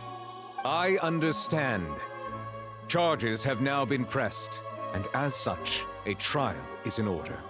Well, Traveler, seems Lady Farina has set you in her sights. But putting her dramatic rhetoric aside for a moment, I would like to ask you, are you willing to act as Mr. Linney's attorney and defend him in this case? Very well. The trial will be held a day from now in the Opera House. Both sides may investigate the scene to build their cases and search for the truth. Linney and his troupe are all potential suspects and shall remain within the Opera House. The audience may begin to leave in an orderly fashion once they have been cleared by the guards. A day isn't that long. Let's see what kind of case this big-shot outlander can build in such a short amount of time.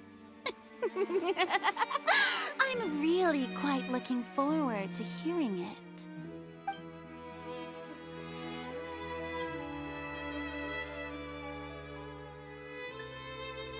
Linney! Sorry about everything that happened just now. Were you frightened? Of course! Who wouldn't be scared after witnessing an accident like that? Yeah, I'm a little shaken up myself. How could this happen? And poor Cal.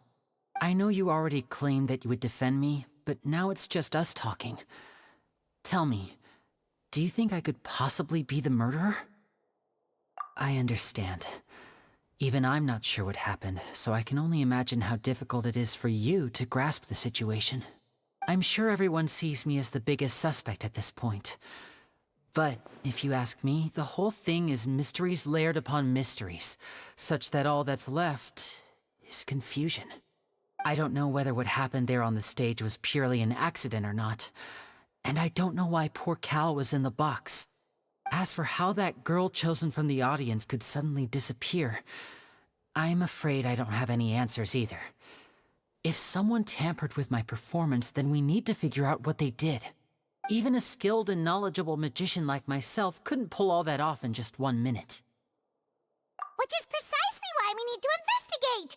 As this book says, the impossible could not have happened. Whatever happened must have been that which is possible. Paimon bought them when we were reading at the bookshop in the city earlier. Pretty cool, huh?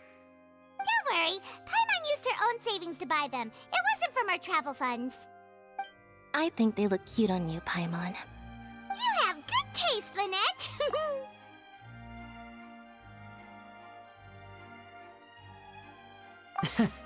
That's the right attitude.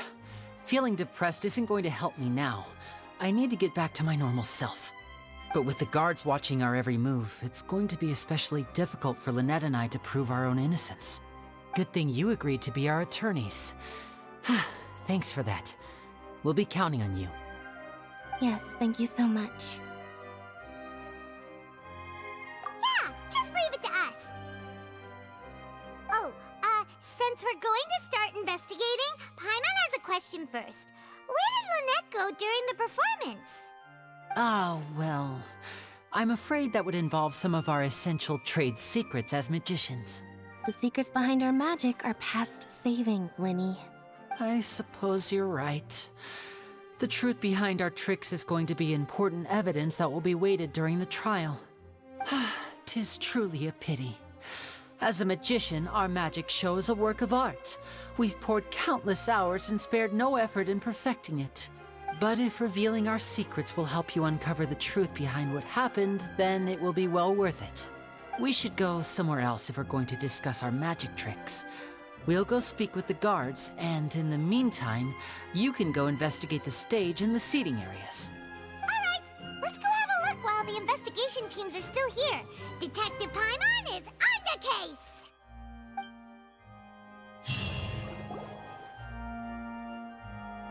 Hello, officer. How's the investigation going? I see. You must be the traveler that Lady Farina mentioned. Listen, I'll be perfectly honest with you. I'd avoid getting mixed up in this whirlpool of a mess if I were you. Huh? What do you mean? Come with me and you'll see.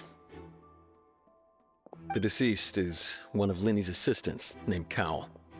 Even though he hadn't joined the troupe long, he was hardworking and everyone generally liked him. The assistants are usually in charge of setting up and inspecting the props, as well as assisting with the show and keeping the crowd engaged. As you probably saw when you were in the audience, the water tank suddenly fell and smashed the box with Cowl inside it.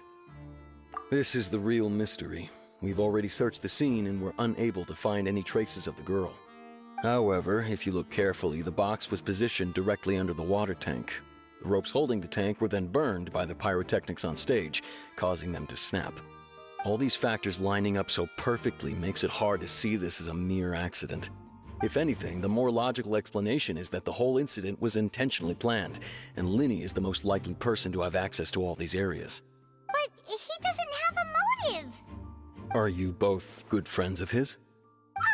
Well, you can't say we're good friends, but we've known each other for a little while. So in just a short time, he was not only able to win your trust, but even convince you to act as his attorneys. I know there's no such thing as magic. The real trick of a magician is holding the audience in the palm of their hand. I've seen a lot of cases, and I can tell you that people are the least reliable kind of evidence. Sorry, I tend to be pretty straightforward. Just know that I'm warning you for your own good.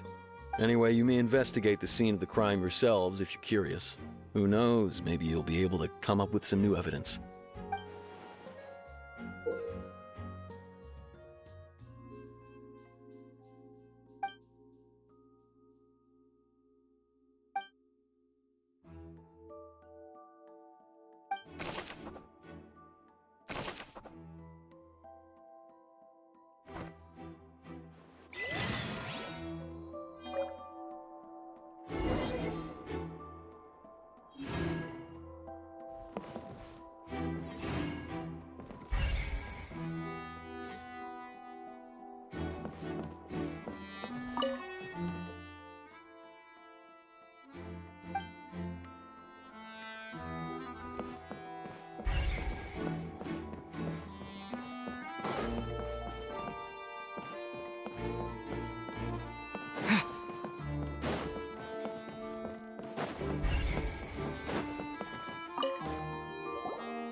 Oh, this location has also been cordoned off because the Magic Troupe members are currently considered prime suspects. The investigation team is still collecting evidence. The seats were all booked in advance, so we were able to deduce the missing woman's identity by checking the guest list. Sure. It's not like this is confidential information. We will publish it later anyway when we petition the public to help us find the missing person. Her name is Halsey. She's a painter from Fontaine who's made a bit of a name for herself. Apparently, she wasn't a regular at the Opera House, but she'd been feeling some pressure with her work lately, which made her decide to come see the magic show. The magic troupe members all claim not to know her, and we have looked into her social connections. It seems that she has no personal grievances or conflicts of interest with the suspects. Simply put, she wasn't related to the magic troupe at all, which matches the features of the previous serial disappearances. Were the victims of previous cases also chosen at random? That's how it seems to us, in any case. Apart from the fact that they were all young women of around the same age range, there really weren't any other connections between them. Okay then. No need to be so formal. If you do happen to see the missing girl, please be sure to contact us. It is of utmost importance that we get to the bottom of these disappearances.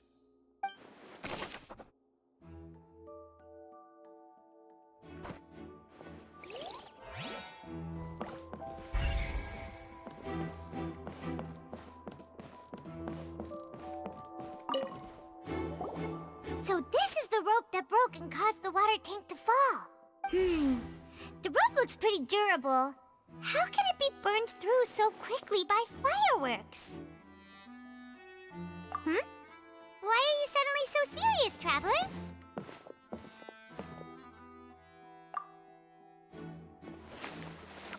Whoa. Look! This bit is made from different material! Most of it was burned away, but there's still a little bit of it left. So if a rope meant to hold something was made with that kind of material in it, then that means... Wait! Why don't you write all this down? Let's take notes!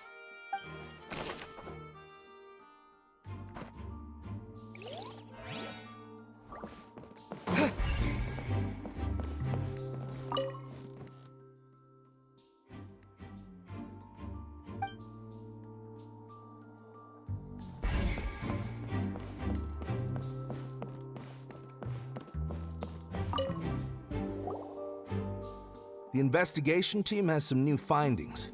Turns out there's an issue with the random number selector after all. See, I told you. What if the machine picked some big guy's seat? You think the murderer would have still made his move then? Sorry to interrupt, but we're helping Linny and Lynette with their side of the investigation. What were you saying about the number selector? There's something wrong with it? You're trying to help them? That'll be a tall order. Linny used the machine to pick a random member of the audience during his performance, right? The lucky girl that later disappeared. Well, we thought there might be a serious problem with the machine, so we had it taken away for further inspection. It turns out that the seat number it picked wasn't random at all. The machine picks that same number every time. I'm sure you already know that you have to make a reservation in advance to get a seat, regardless of whether it's a trial or some performance. In other words, Linny knew who would be sitting where from the very beginning. That much checks out. Linny reserved our seats for us, too. Bet you see why I was saying it'd be tough to make a case for Linny. Even though it's bad for Linny's case, Paimon had better write it down.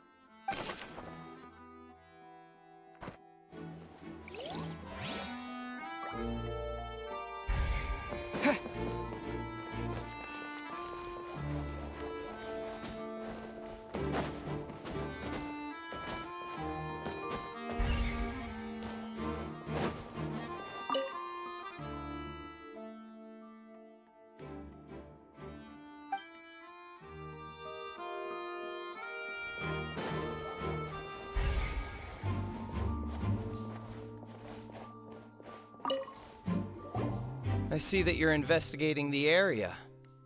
Well, it just so happens that I'm interested too. If you find any new and interesting leads, be sure to share them with me, all right? We don't have too many thoughts yet. Then why don't I tell you my hypothesis first? The way I see it. And I'll start it with that loud thud. The thud? Oh, you mean the sound that happened during the countdown? Yes, exactly. It wasn't terribly loud, but I suspect that most people heard it. It's just that everyone was awaiting the results of Linny's trick with bated breath, so no one paid it much mind. But now that the incident has happened, the thud has become an important clue. That makes sense. So, what do you make of it? I'm of the opinion that it may have been the sound of Linny's accomplice. Lynette, perhaps. Jumping atop the water tank or something like that. And when the pyrotechnics went off, she cut the rope, sending the water tank crashing down. But wasn't the noise we heard too loud for that? Perhaps the balance wasn't right, leading to a particularly rough landing. Oh, that's true. I suppose I must reconsider. That does remind Paimon, though. What was with that sound?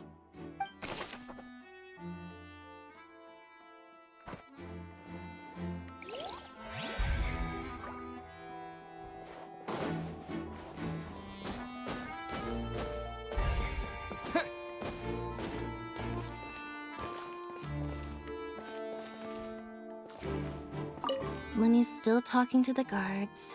It seems he'll have a lot of explaining to do. I think someone will be assigned to monitor us later, but that's alright.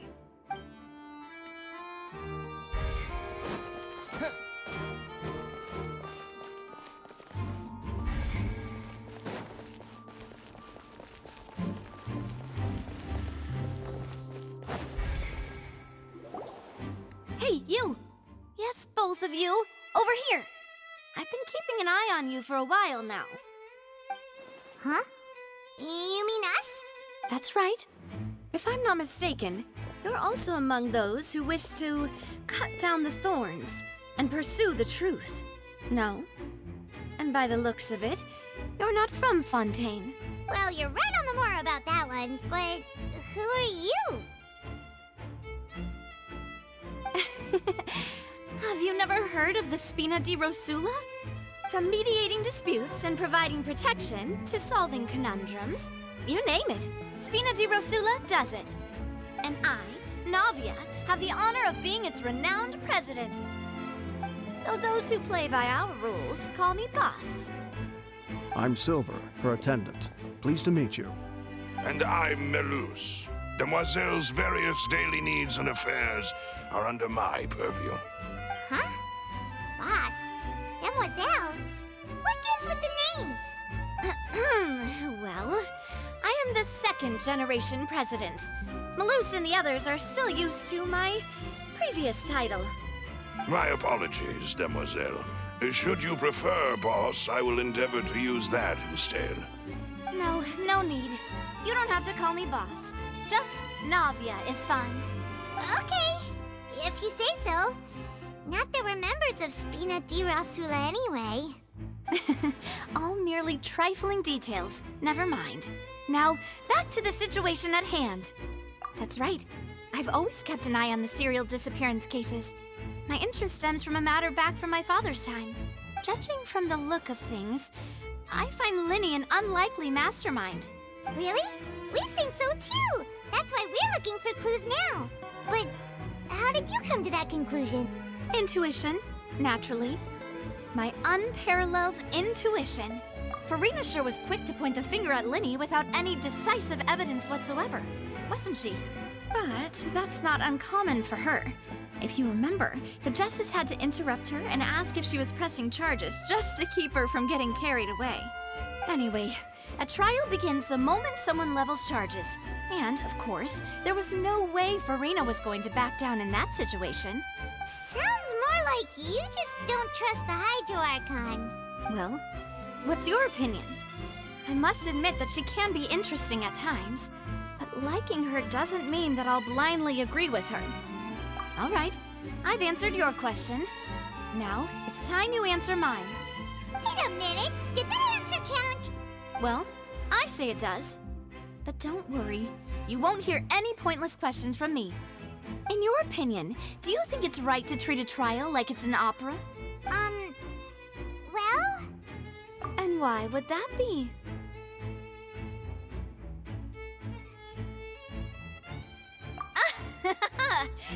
See, Silver and Melus? I told you they'd be different. Most astute of you, demoiselle. I too think that the traveler's response was most excellent. No matter how wonderful the script or how fervent the audience's expectations may be, the trials that go on stage here must be based in fact. And if that can be done, boss, then... All right, that's quite enough, Maloose. Anyway, I like your answer. You passed with flying colors. Now, I need to make some preparations, following which our joint investigation shall commence. You two shall be my assistants. Wait! Since when did we become assistants? Oh, well, I can be the assistant, sure. Or your companion, if you like. I'm really not that fussy. That's more like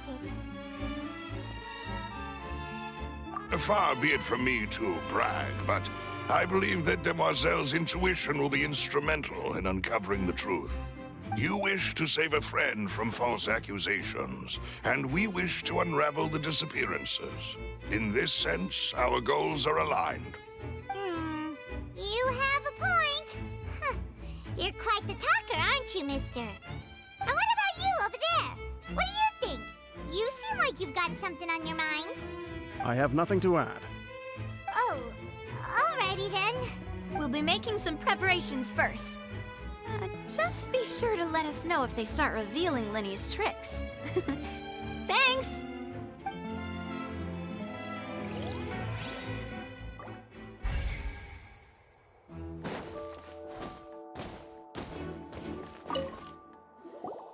Sorry, but no one can freely enter or exit the Opera House at the moment. If you wish to leave, you must register your identity with us first.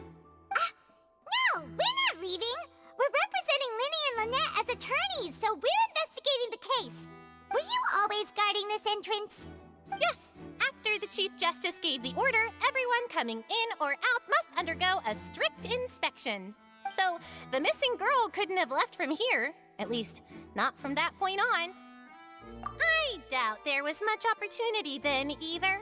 How can you be so sure, Well, because I was in charge of security near the entrance at that time.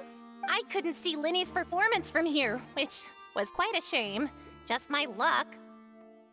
But still, I did not abandon my post, and I stayed put no matter how loud the applause was. If someone had so much as even approached the door, I would have noticed it, let alone if they had tried to leave. We Melusines are good at that sort of thing, you know. So, it's safe to say the girl couldn't have left through here. All right, thank you for your help. This will be useful info.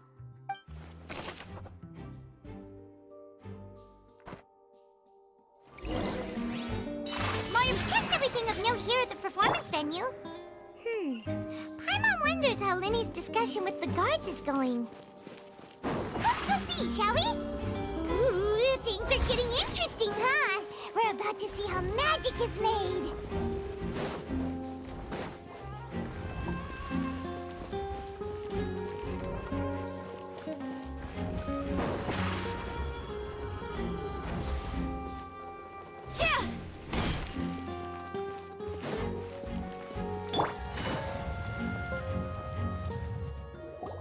Understood.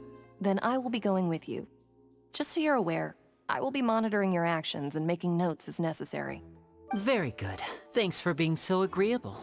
I'd pull a rose out of my hat as a gift for you if I could. You may spare the pleasantries. I'm just doing my job. You've arrived. Who's this? Me? I'm Spina di Rosula's guardian angel. If you've got a problem, I've got the firepower. Sorry, I got a little carried away there. Call me Navia. I'm a partner of theirs, and will be helping investigate this whole situation. And these are my companions. Would you mind if they join as well? Fine by me. Oh, new helpers? I would be most grateful. Well, let's just say we're tagging along. It's not every day you get to see the secrets behind magic performed on such a large scale. I appreciate your kind interest. Come with me. We'll be heading below stage. Huh?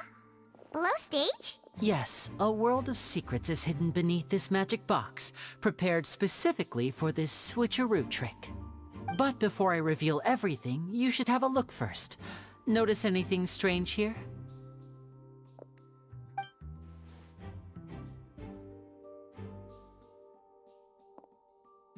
I'm not trying to be dramatic. Remembering the details of a trick will help you understand the methods used to perform it more easily. Huh. Weren't there balloons and other decorations here? Where did all that go? Ah, good eye. That said, you're still far from discovering the answer. The back? You mean the inside of the door? What's different about it? Paimon didn't notice anything. Very good indeed. I thought you might not be able to catch that, given that you were sitting in the first row. The back of this door was patterned. Those patterns are now gone, replaced by a smooth wooden board.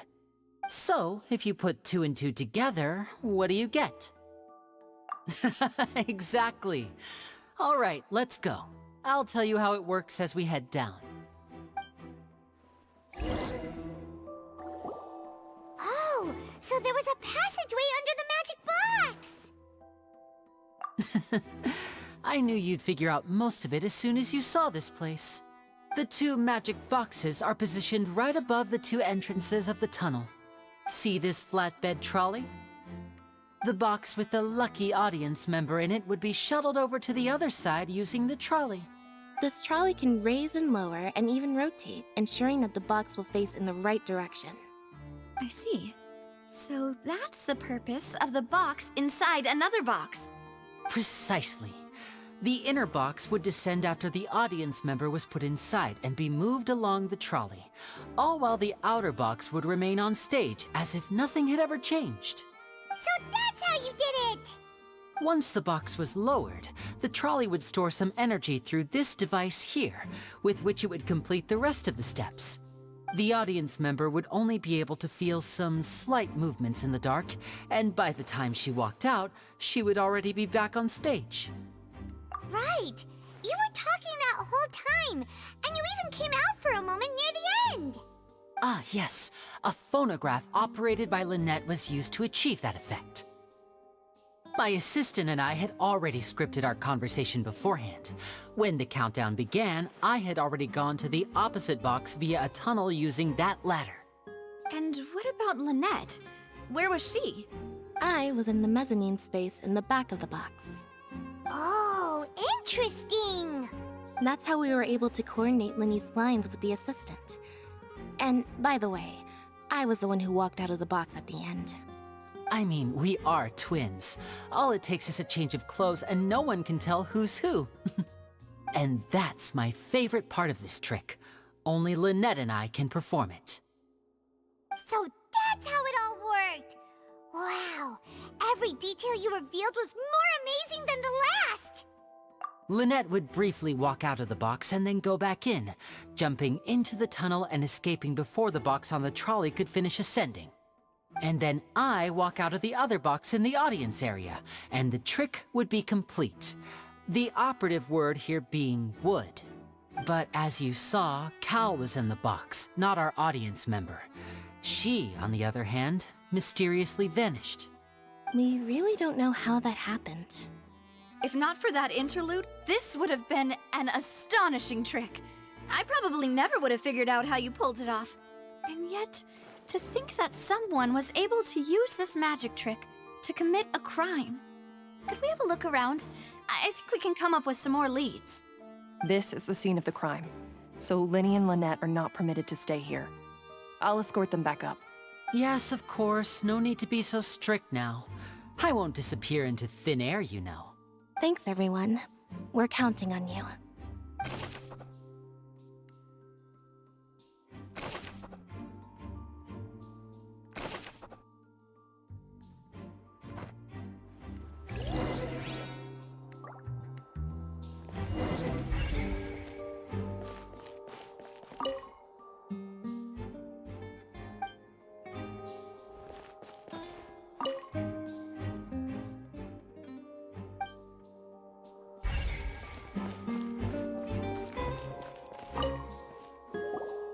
The floor is wet. Please be careful not to slip. Speaking of which, why would there be water here? Oh, Paimon knows! It's one of those tricks where you pour water into a jug and then flip the jug over only for the water to disappear? And here's a broken vase! Huh. Did the trolley knock it down while moving? That can't be. The trolley moves along tracks from start to finish. It couldn't have hit the vase at this distance. Let's note this down too and think about it later.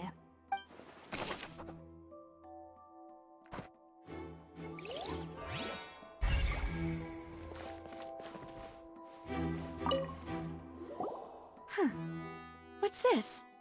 Looks like a hook tied to the end of a rope. Huh? There's all kinds of odds and ends here. Perhaps it was a prop for a different trick. But why would it have been left here?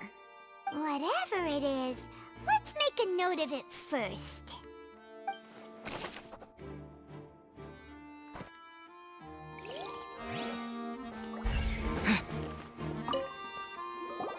Oh, these are the clothes that the lady chosen from the audience was wearing, right? Her clothes are here, but she's nowhere to be found. Right. And do you really need to do that if you're kidnapping them? Ugh, this is so confusing. Paimon doesn't want to be a detective anymore.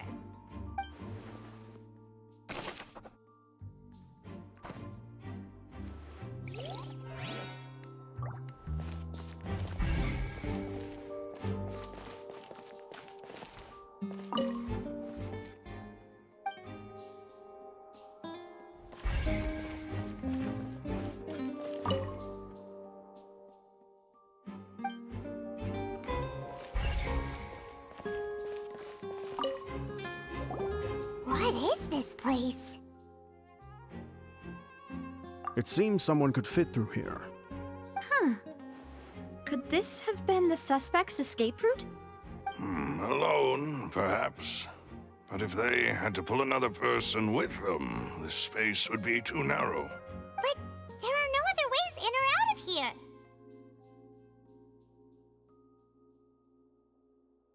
Oh, you're right! Let Paimon write that down.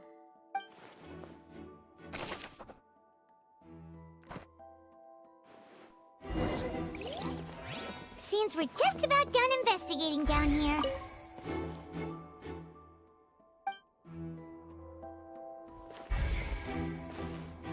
Yes. Let's head back up.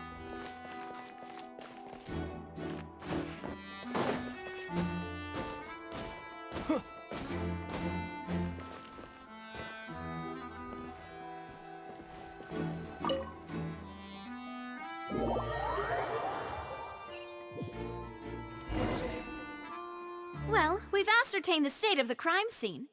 Let's find a place to sort out our findings once Malus returns. Seems to me that there are several things that don't add up here. Apologies for the wait, demoiselle. So, what did the guards say? Did the criminal escape through the vent?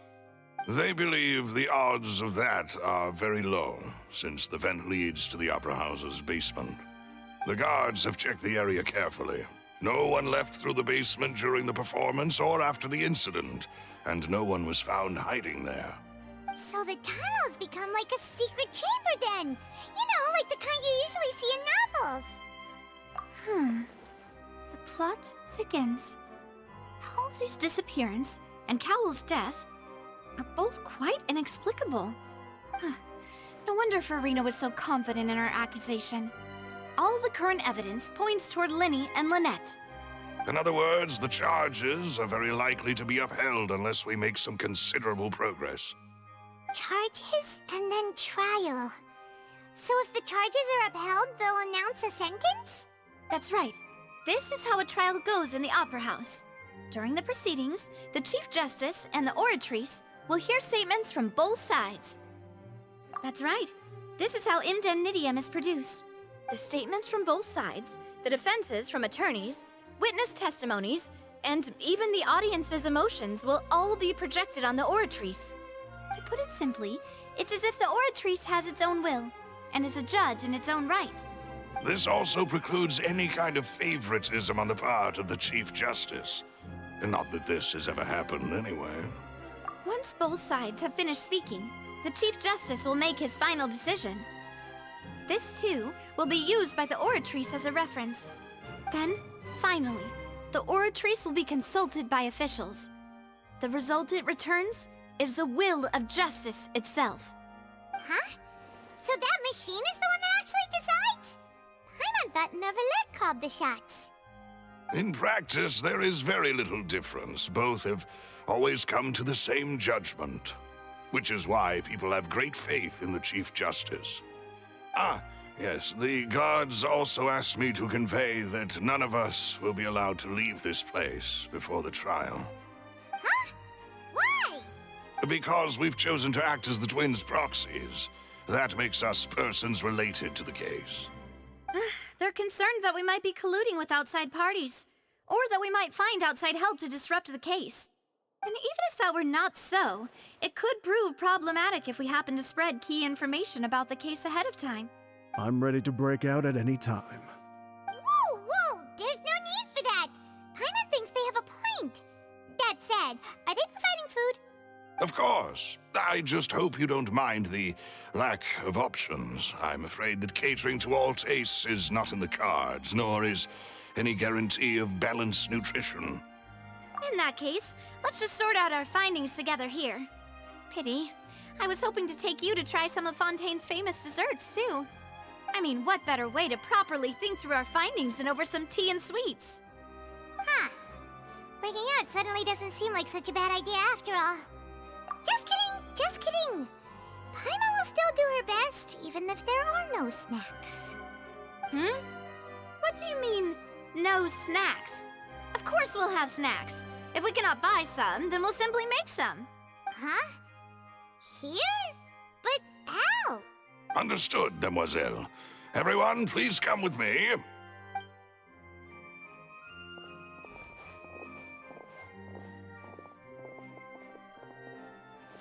Wait, you're carrying a portable stove with you? Yes, I must be prepared to meet the Demoiselle's baking needs whenever the fancy strikes her.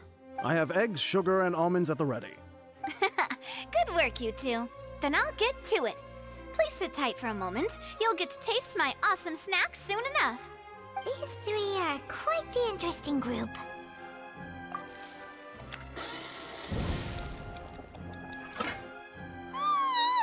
And Paimon thought it smelled good while it was still in the oven! Oh, it's even better now. Paimon can't stop drooling. From the way you had these two guys carrying all that stuff around, Paimon thought you'd have them do more during the baking process. But you ended up doing the entire thing by yourself! Beating the egg whites, grinding almonds, everything! I was applauding. And I was giving encouraging smiles. Paimon was just thinking, aren't you worried about getting your fancy dress dirty beating egg whites and baking like this? Well, I don't think it's carved in stone anywhere that fancy ladies can only read books, sip tea, ride horses, and play the piano. I just really enjoy making snacks. Don't underestimate beating egg whites, by the way. It's a real arm workout. You also need to beat them to just the right consistency, or your macarons will crack. Anyway, give these a try, fresh out of the oven. There's 3 for each of us. Only 3? Well, eating too many sweet treats might send all that sugar to your head. You wouldn't be able to think clearly about the case on a sugar rush, would you? Tea is ready to be served as well. This is Demoiselle's favorite, strong black tea with a floral fragrance that clears the mind and lifts the spirit. No need for concern. I'm merely doing as I should.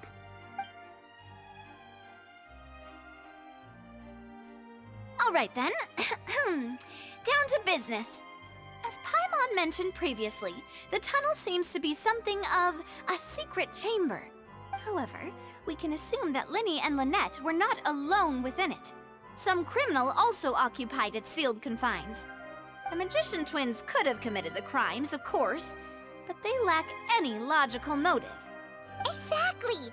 Why would they do such a thing right when everyone was was watching. The flower vase and the thud we heard during the performance could indicate some altercation between Halsey and the criminal in the tunnel, resulting in the shattering of the vase, the discarding of her clothes, and her abduction. Perhaps the criminal thought that since she was chosen from the crowd, she would be too easy to identify if she was still wearing the same clothes. Paimon thinks that makes sense, but the real trouble is... True. None of the clues we found thus far support the existence of this third person. But the only people left to consider are both technically victims, whether it's the missing girl, Halsey, or poor Cowell. Huh. Could Halsey have secretly made modifications to the magic props in order to murder Cowell before making her escape? That's right. And even if she had tampered with the setup, she would need to understand the entire trick to pull it off. Nor does she have any motive. The guards said that she has never had any dealings with the Magic Troop's members. Were we not thorough enough in our search? From the sound of things, this is turning into an impossible case. Your macarons are amazing though, Navia. They smell great! They're nice and crisp and super sweet! They are my specialty after all. And I see you've already had 5 of them. What? 5? Oh, that can't be right. Paimon only counted 3, honest! Please don't worry about it. At my age, a few less sweets might actually be a good thing. No. Being greedy is one thing, but Paimon knows how to count. Besides, Paimon knows that if she ate too many, then others wouldn't have enough. Wait, even you don't believe Paimon? How could you? If Paimon ate those 2 extra macarons, then may they turn into stone in her stomach! All right, we get it. Well, I suppose one of us might have gotten too engrossed in our chat and eaten them by mistake. No big deal. Maloose, set up the stove again if you would. Huh? What are you doing? Making sure everyone gets 3 macarons, of course. Exactly. We don't want to trouble you. As you wish, demoiselle. And I have the egg, sugar, and almonds. Well, this really is your hobby, huh?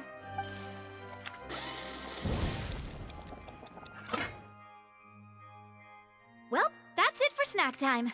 I'm going to have another look around the area.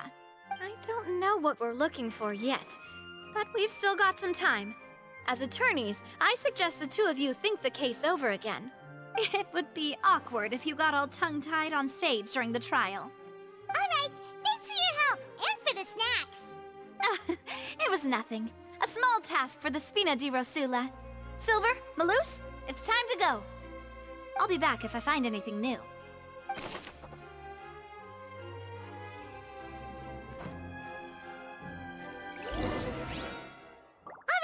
It's time to put our heads together. We've got to get our defense ready for the trial. Oh, it's probably gonna be a long and difficult case. There's no point in worrying about that now. We just need to prepare. Here, take Paimon's notes. They should help you review the situation.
Impossible things don't just happen. We'll get to the truth one way or another.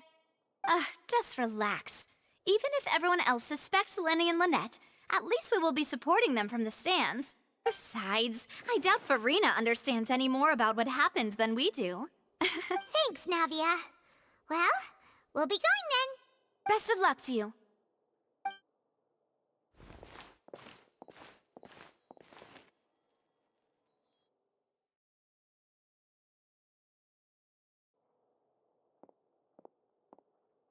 Ah, finally, you're back. Well, how did your investigation go? To be honest, you might be disappointed. No. We're already very grateful that you were willing to help. Well now, don't you all look disappointed. Don't tell me that your investigation came up empty-handed. That was to be expected, of course. The guilty can never produce proof of their innocence. But don't let that stop you. I shall be terribly disappointed should you, my most anticipated foe, concede so easily. Since both parties are present, I declare that the trial regarding the magic show incident is now in session. Firstly, in order for the audience to understand the causes and results of the incident, could we please have Mr. Linney explain the trick? Yes, of course. I will explain while Lynette demonstrates on stage. All the necessary items have been prepared.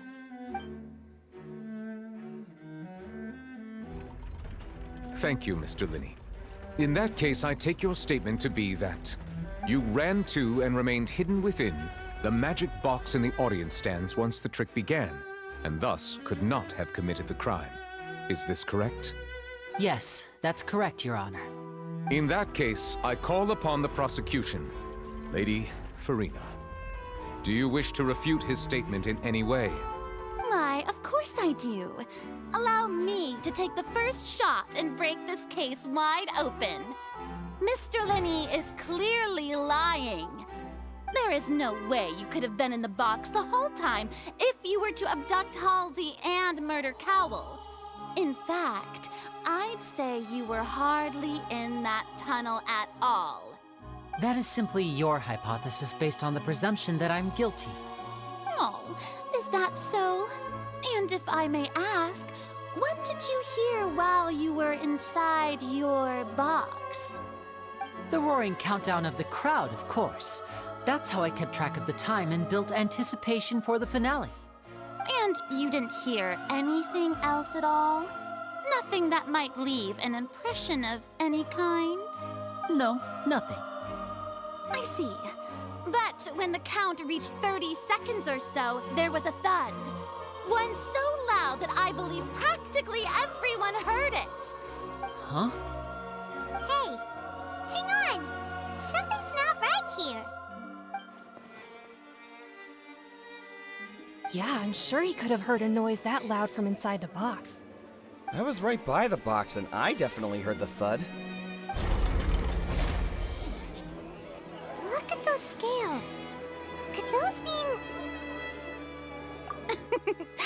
Well then, ladies and gentlemen, allow me to use the words of the magician himself.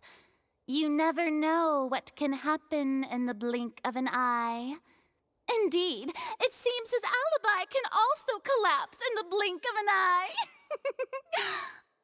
Of course, I have armed myself to do far more than smash your alibi. Confidence cannot go unfounded, and my foundations are rock solid. Tell me, aren't you and Lynette actually from the House of the Hearth? The House of the Hearth?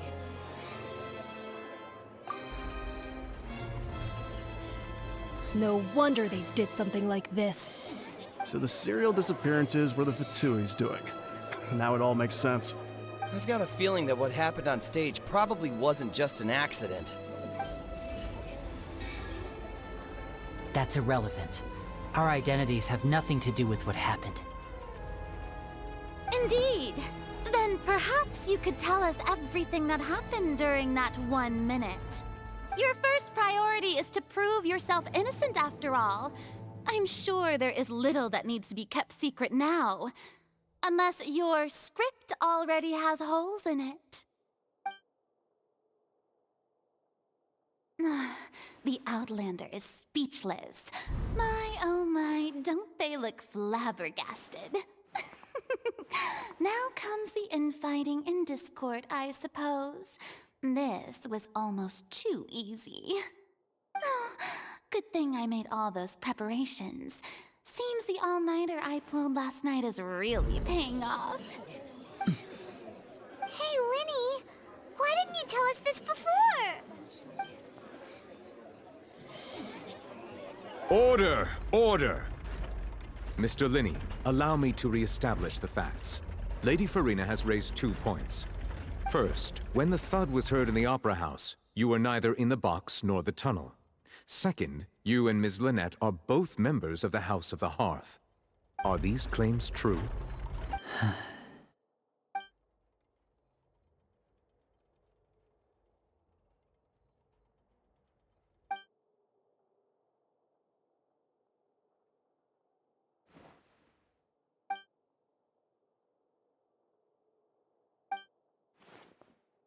Please answer my question, Mr. Linney. I'm sorry. Yes, they're true, Your Honor. I knew it! Well, that's it. We might as well move on to the sentencing already.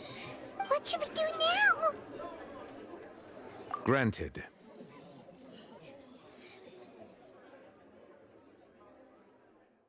In that case, what is your request?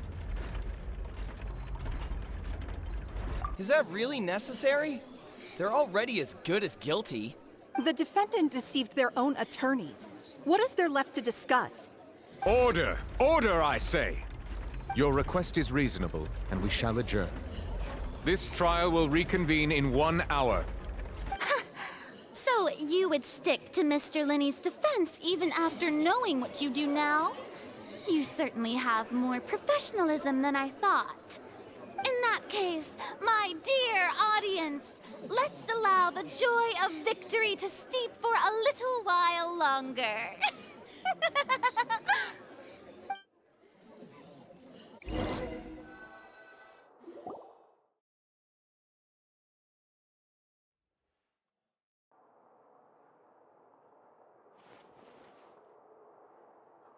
Well, this is awkward. I didn't think the Hydro Archon would dig all that up. I'm sorry, Traveler and Paimon. Yeah, sorry. Paimon just knew where to start. We trusted you two. We based our entire reasoning on the assumption that you weren't bad guys. Not to set the wrong tone or anything, but Paimon's really mad! I'm very sorry. I know you're angry, and reasonably so, but please, let me explain. I know you've clashed with the Vitui several times before. I wouldn't be surprised if just hearing the word is enough to make you upset. But our organization is very, very large, and the Harbingers have very different personalities and goals. Right now, we want to save people. As many as we can. That's right.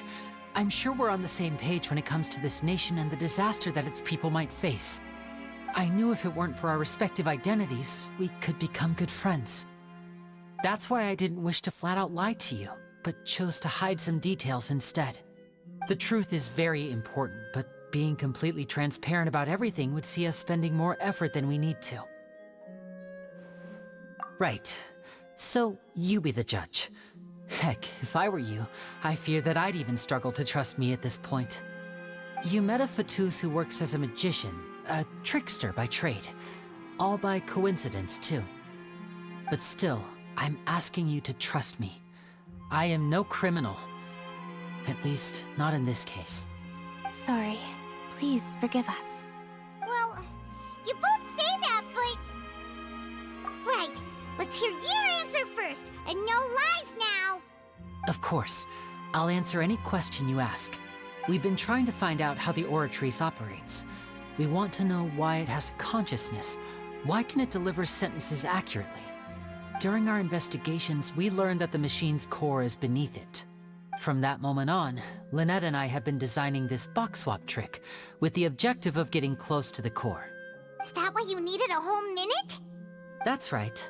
In truth, the audience would take about 75 seconds to count down from 60, while I would only need 15 to get to the opposite box. So, after jumping into the tunnel, I accessed the Opera House basement via the vent, and went to investigate the room in which the core is stored. That air vent was created during the construction of the tunnel specifically to execute this step. Well, nothing. As soon as I reached that room and was about to investigate, I heard someone's voice. Which should have been impossible, of course.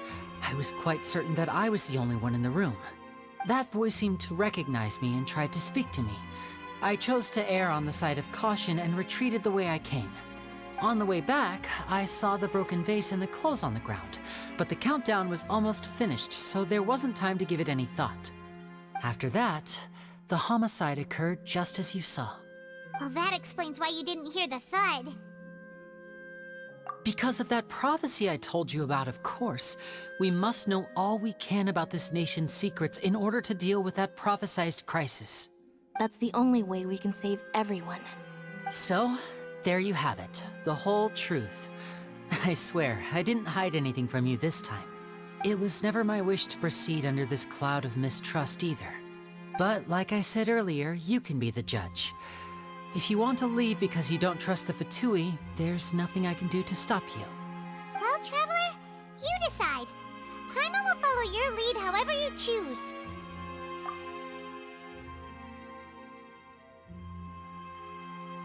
Okay, thank you. Thanks for giving us a chance. The current problem is that the scales are tipped pretty badly against you two.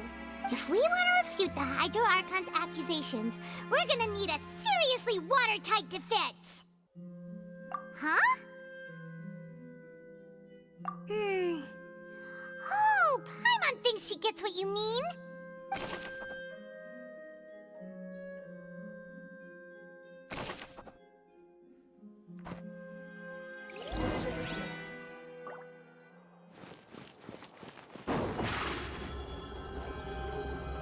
Step on!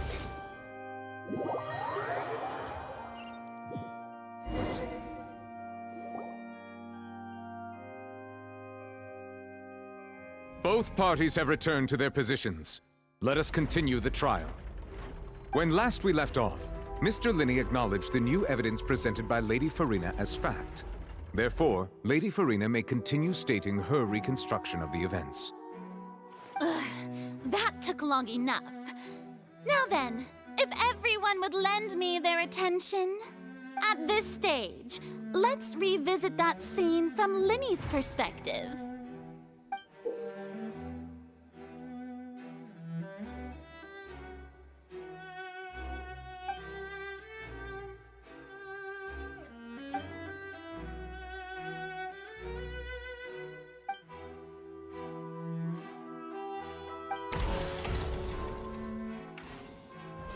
As the countdown began, he entered the tunnel. When the flatbed trolley passed, he opened the box and got into an altercation with Halsey, which caused the loud thud. He did not realize that this sound could be heard by everyone in the Opera House, which is why he claimed earlier that he could not hear the sound. Finally, he used the vase to knock her out, before making her change clothes to prevent others from recognizing her. At this time, Cowell arrived in the tunnel, having heard that strange noise, and caught Linney red-handed. So Linney proceeded to knock him out too before stuffing him into that box. Afterward, Linney passed the unconscious Halsey to his accomplice through the magic box in the audience stands, before operating the devices such that Cowell's death would be ruled an accident. And there you have it. That's the truth behind what happened. Does the defendant's side have any objections to Lady Farina's description of the events?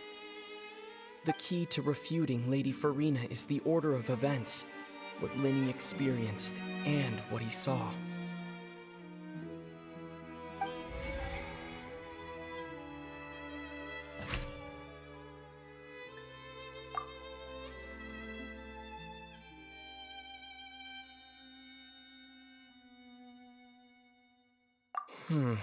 Seems this won't produce a particularly effective rebuttal.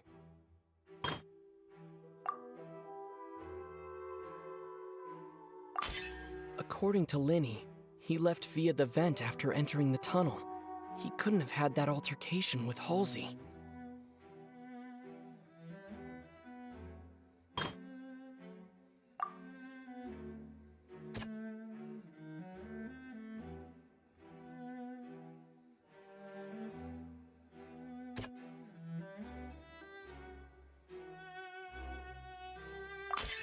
Linny went to the room that contains the Oratrice's core.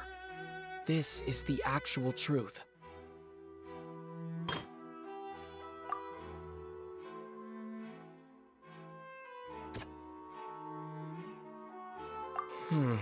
Seems this won't produce a particularly effective rebuttal. Linny did not take part in the underground altercation. He only witnessed traces of the aftermath. Attention! Ace Detective Paimon has something to say! When the countdown started, Linny did indeed go into the tunnel. But he immediately used a vent to access the Opera House basement, which is where the underground core of the Oratrice is stored. Once he reached that area, he heard a voice in what should have been an empty room. Since he felt something was amiss, he returned immediately. The crime scene had already developed by the time he reached the tunnel again, and in order to complete the magic trick, he did not remain there for any length of time. Finally, he reached the surface, and that was when the accident happened from his point of view. Therefore, he's innocent!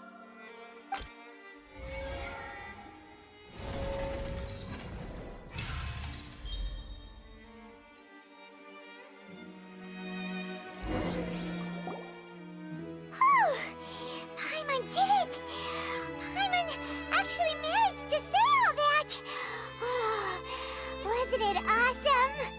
In other words, you believe that he knew nothing of the incident?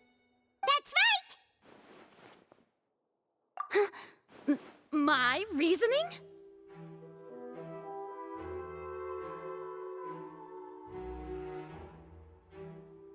If that's the case, then if Cowell hadn't entered the tunnel, who was the entire setup meant to kill? Assuming that what you say is true, Linny only needed to kidnap the young girl to cause a new disappearance case. What would the point of killing someone on stage be? Oh, they have a point. That's right, you tell them! And that's why they're partners of mine. They've managed to turn things around. Oh, well, your denial is very strident, I'll give you that. But what proof do you have to back your claims? Of course I do. If he had been in the magic box the whole time, how could he have not heard that sound? Why do you ask? You're saying that he wasn't?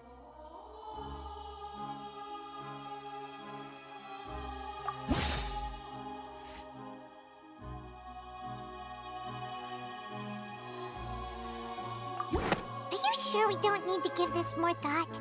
Paimon thinks there's something off here.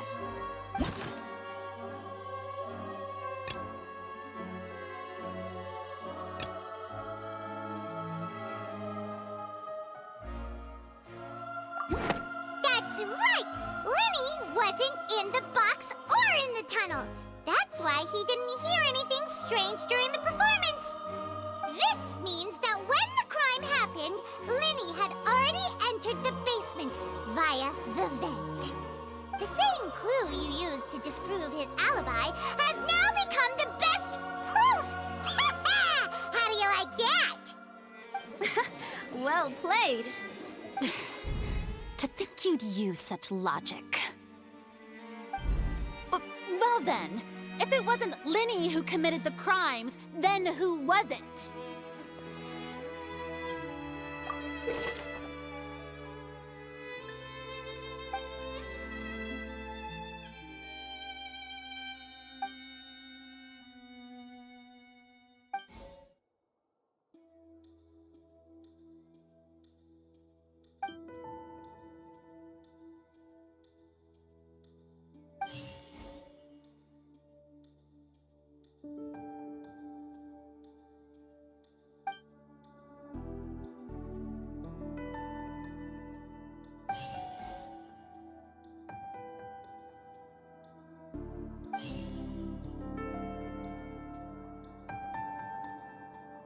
Could there have been a third person involved? Is that really a possibility?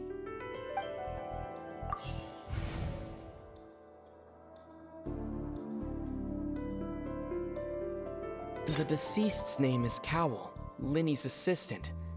He would have been able to tamper with the equipment.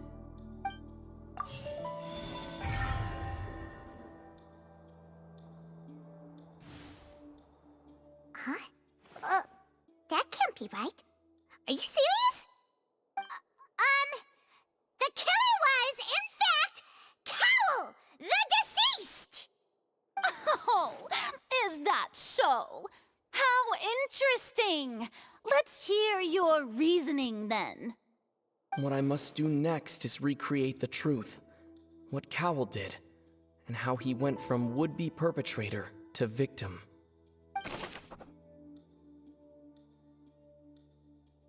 No one entered or left the Opera House through its entrances. So where would the criminal have wanted to take Halsey? Linny was not in the tunnel at that moment, which gave our criminal ample time. It would have been tough for both people to fit into that vent. They would likely have bumped into Linny as well. The deceased's name is Cowell, Linny's assistant. He would have been able to tamper with the equipment. The sound we heard may have come from a clash between the missing Halsey and the criminal. The deceased's name is Cowell, Linny's assistant.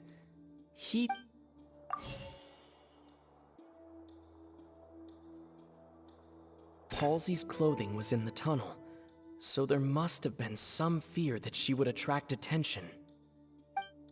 No one entered or left the Opera House through its entrances, so where would the criminal have wanted to take Halsey? The deceased's name is Cowell. The deceased's name is Cowell. It would have been tough for both people to fit into that vent. Linny was not in the tunnel at... It would have been tough for both people to fit in...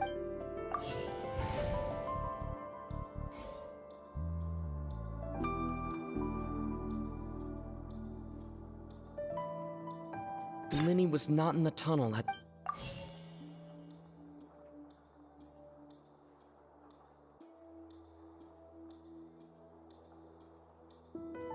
Linny was not in the tunnel at that moment, which gave...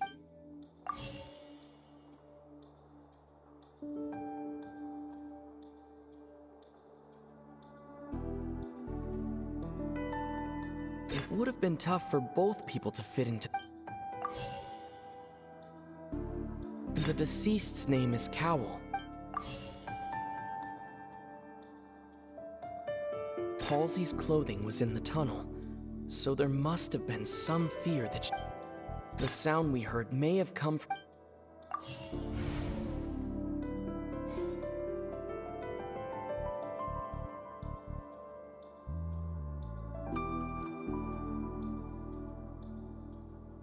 Halsey's clothing was in the tunnel.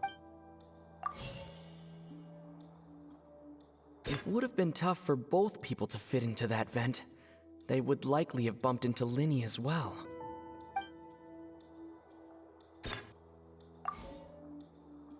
Halsey's clothing was in the tunnel, so there must... Linny was not in the tunnel at that moment, which gave our criminal...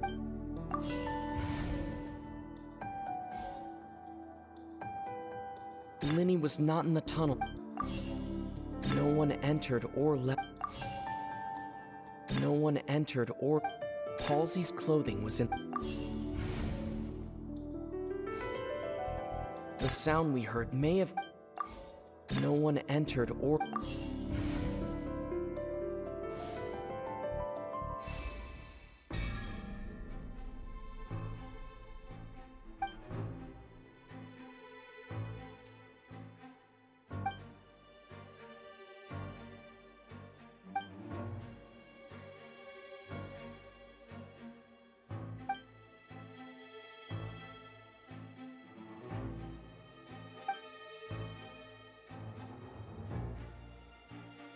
What's wrong, Traveler? Are you still having trouble figuring things out? I see how it is. So this was all just a bluff. And here I thought you had something to show for it. But it seems you're still far from the truth. Look, since we're at a dead end, why not consider a different track? Just like the trick as it transpired, the end result must have been utterly different from the magician's initial design. If only we knew how Halsey disappeared. Well, that would be nice, but the tunnel only has 3 exits, and none of them seem very likely. And it's not like this is a magic trick where you can just make a real live person disappear. You know, like you did from that water tank, Lynette. Excuse my interruption, dear opponents, but do you not see that the crowd is growing impatient? There is no greater sin in this opera house than an awkward delay in the performance.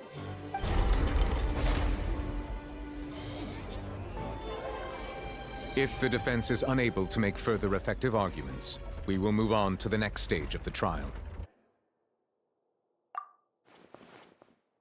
Linny was not in the tunnel at that moment, which gave our criminal ample time. The sound we heard may have come from a clash between the missing Halsey and the criminal. The deceased's name is Cowell, Linny's assistant. He would have been able to tamper with the equipment. The vase was not broken by chance. It was used to cover important evidence. The water.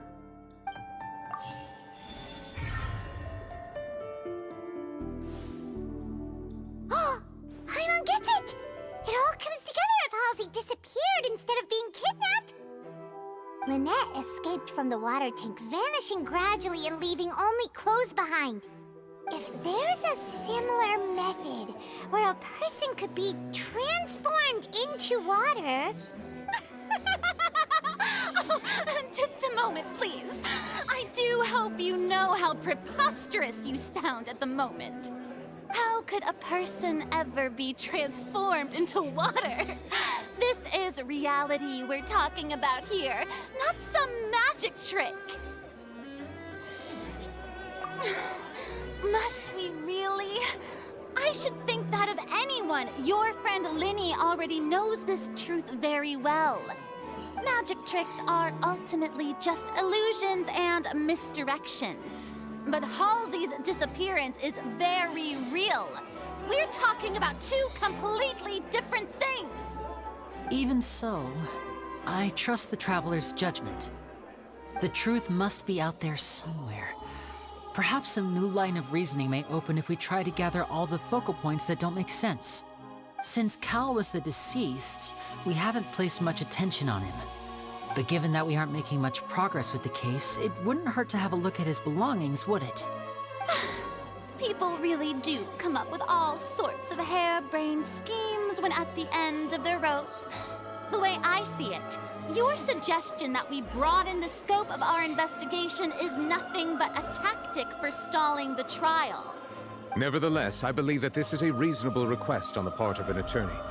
Since the trial does indeed appear to be at an impasse, I believe that additional evidence may help us make more progress.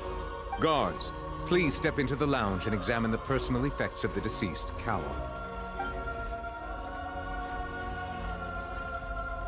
We are still examining the items, but we have already made critical progress that we feel must be shared with everyone post-haste. We discovered several test tubes of fluid within Cowell's baggage, each labeled separately. The notebook in his backpack claims that these fluids are... water from the primordial sea. The primordial sea? The note's contents also indicate that Cowell belonged to an organization that sells illegal drugs and that he had an accomplice. The notebook has many entries concerning safe usage of these fluids, in which the keyword dissolve appears many times. One of these tubes was labeled Opera Epiclese, along with yesterday's date. It is empty. The notes also state that these dissolution properties work exclusively on people from Fontaine. It's likely that Halsey was chosen as some sort of test subject. As such, we believe that the defense's hypothesis is, in fact, supported by sufficient evidence. You've got to be kidding! People dissolving into water? Could something so ridiculous actually be true? Wait a moment. This reminds me of a certain prophecy, but it's just a coincidence, isn't it? Huh. If people can become water, does that mean that the water tank's real use was as a means to hide water stains? And if Cowl was targeting that girl... Wait just a minute. Could that mean... You two, with me, quick! Demoiselle, wait! What about your partners? Let's go. Just trust me. Order! Order! It is undeniable that further examination of the deceased's personal effects has yielded some surprising results, but we cannot yet verify the veracity of these clues. Still, let us assume that these clues are indeed authentic, albeit with the understanding that Ms. Halsey has yet to be found. Guards, please continue examining the items along these lines. Mr. Linney, it appears your hypothesis is supported by the evidence, so please continue speaking. Of course. Thank you, Your Honor. If we uphold this hypothesis, I believe that many of this case's seemingly unrelated clues can be connected together. Right! Like the metal hook! That one didn't make sense at all. Let's think about this. Cowell's methods must have something to do with that water from the primordial sea.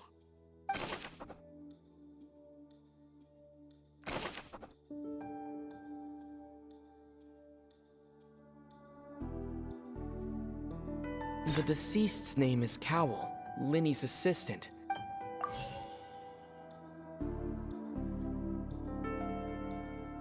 Lynette was in the magic box on stage the entire time. Did she have something to do with this? I remember there was something else within the inner layer of that box.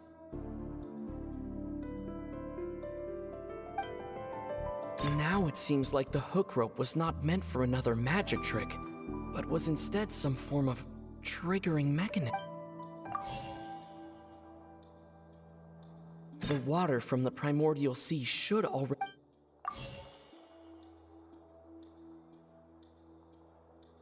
The rope that held the water tank up was lit by the...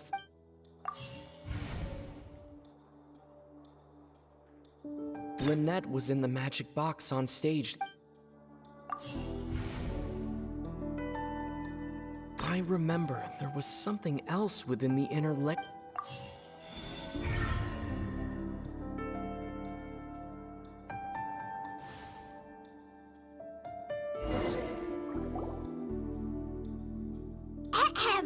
It's Ace Detective Paimon's time to shine again! In the original plan, Cowell would tamper with the water tank rope and the number selector securing his target. When the magic box containing Halsey was lowered, the metal hook would retract gradually and pierce the balloon at the top of the box. When the balloon attached to the box popped, the water from the primordial seed inside it would pour down and dissolve Halsey. Afterward, Cowell would enter the tunnel and break the flower vase to conceal the water inside the tunnel, with the remaining evidence being covered up by the water tank on stage. But he encountered something unexpected in the tunnel, and wound up being fatally hit by the same water tank he meant to use to cover his tracks. Huh. That does make sense.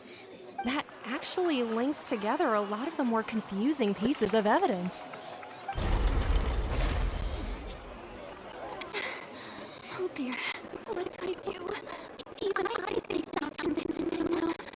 I falsely accused innocent creatures. What a humiliation.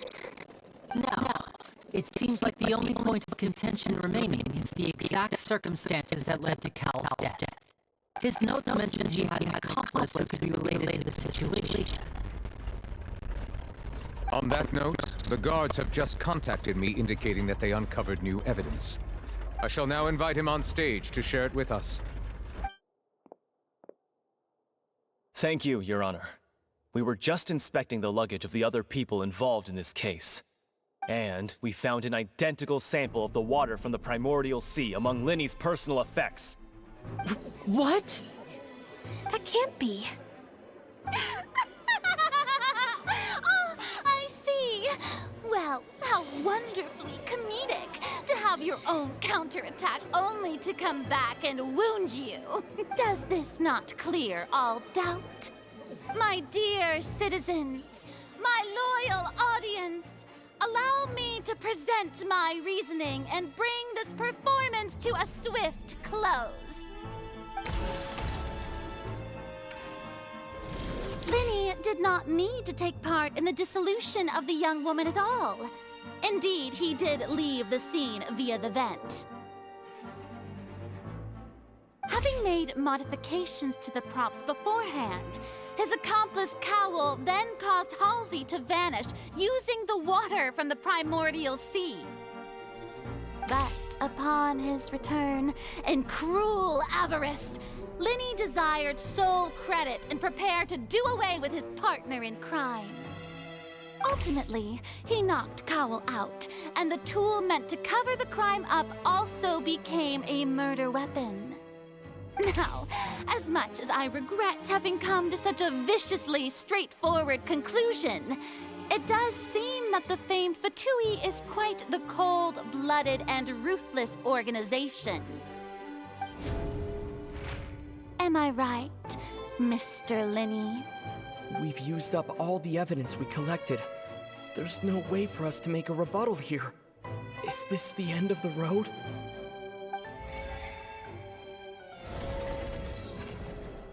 Oh no! Paimon can't think of anything either. It doesn't look like there's any way around this. Seems using the water as new evidence was too good a move. Why did this have to happen now? I think we've all seen enough now, and we have ample witnesses to my flawless reasoning. I believe this is indeed the finale. Now then, my good, noble Chief Justice, should we not, in your view, move... Excuse me, everyone, but I must interject. Miss, I must ask you not to shout, and to respect the ongoing legal proceedings. Oh, come on. Don't be hasty. I have a good reason for interrupting, you know. Now, would anyone here like to take a little break from all this debate and see a little magic? I'll show you an amazing trick. One that can bring a young woman who has disappeared back in the flesh, right before your very eyes. Please, do the honors, Mr. Linny, if you would be so kind. What in the world is she saying? No offense, miss, but miracles like that are beyond my scope as a magician. Come on now, don't be silly. Magic is all about misdirection, isn't it? It often conceals the truth while presenting a fascinating illusion. But once everyone believes the illusion, can't magic reveal the truth to them once again? And wouldn't such a trick be the most marvelous finale to today's performance? Come on, Linny and Lynette. Give it another go. Don't worry. Spina di Rosula has made the necessary arrangements on your behalf. But as the magic makers and stars of the show, I think I should leave the final performance to you. I understand.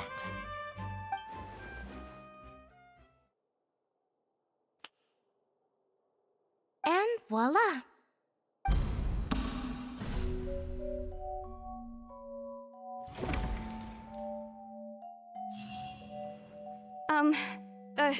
Sorry for the interruption. Wait, isn't that Halsey? So the whole thing about people dissolving wasn't true after all? To be clear, I'm only here because this person told me that if I testified, the merit of doing so would lessen my sentence. I was hiding outside this room listening to the proceedings because I was afraid that I would be the one put on trial. I was just feeling happy that no one had noticed me, and then before I knew it, she caught me. That'll teach you to underestimate us three. Where should I begin? I'm sorry. I'm the one who killed Cowl. I admit it. What? Why? Firstly, my name isn't Halsey. It's Lillian, and I'm originally from Mondstadt. I heard that Linny's show was gonna be a real thriller, but I missed the chance to buy a ticket, so I stole one. That's how I make a living. I steal stuff here and there. And I'd never been caught before. But I was noticed at the harbor a few days ago, and I barely got away. Lenny was the one who caught me in the act. Hey, no wonder you look familiar. So you were the thief! Liddy even mentioned that you were pretty skilled. Well, and I thought that would have been the end of it, but then the number selector chose me. He even mentioned the Fortress of Meripede. That's a prison, isn't it? So you can imagine how shocked I was. I thought he was onto me for sure.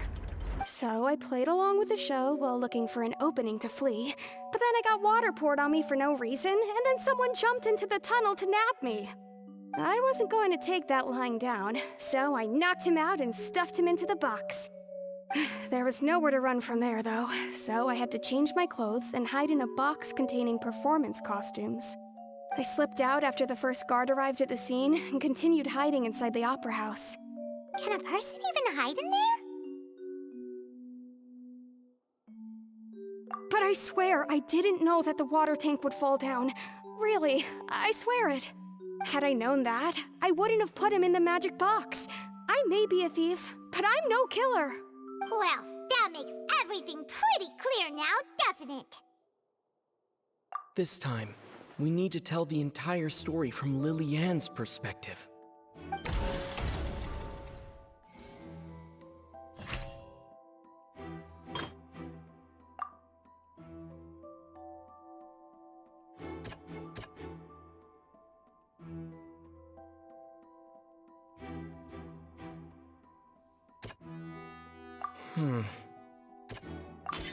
The strange sound wasn't from a fight.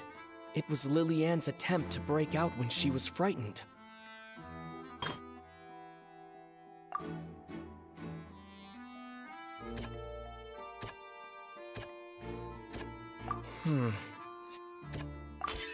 The flower vase was not broken to cover anything up, but was smashed during the struggle between Lily-Ann and Cowell.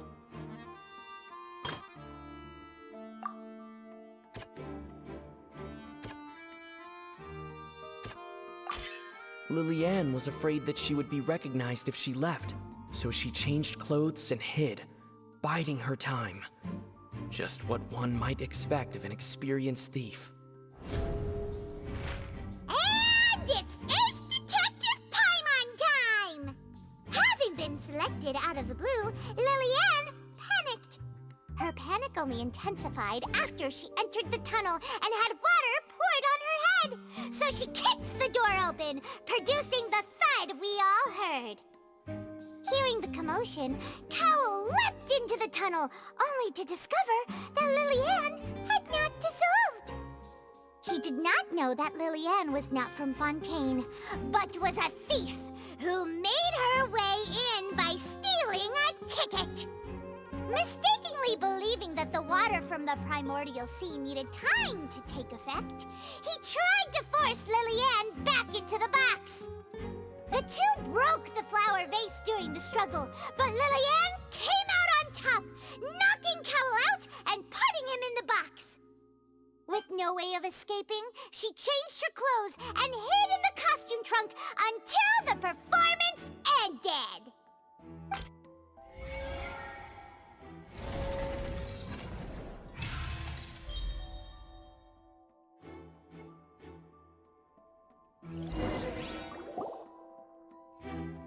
She knew that she would have to go through guard inspection if she tried to leave afterward.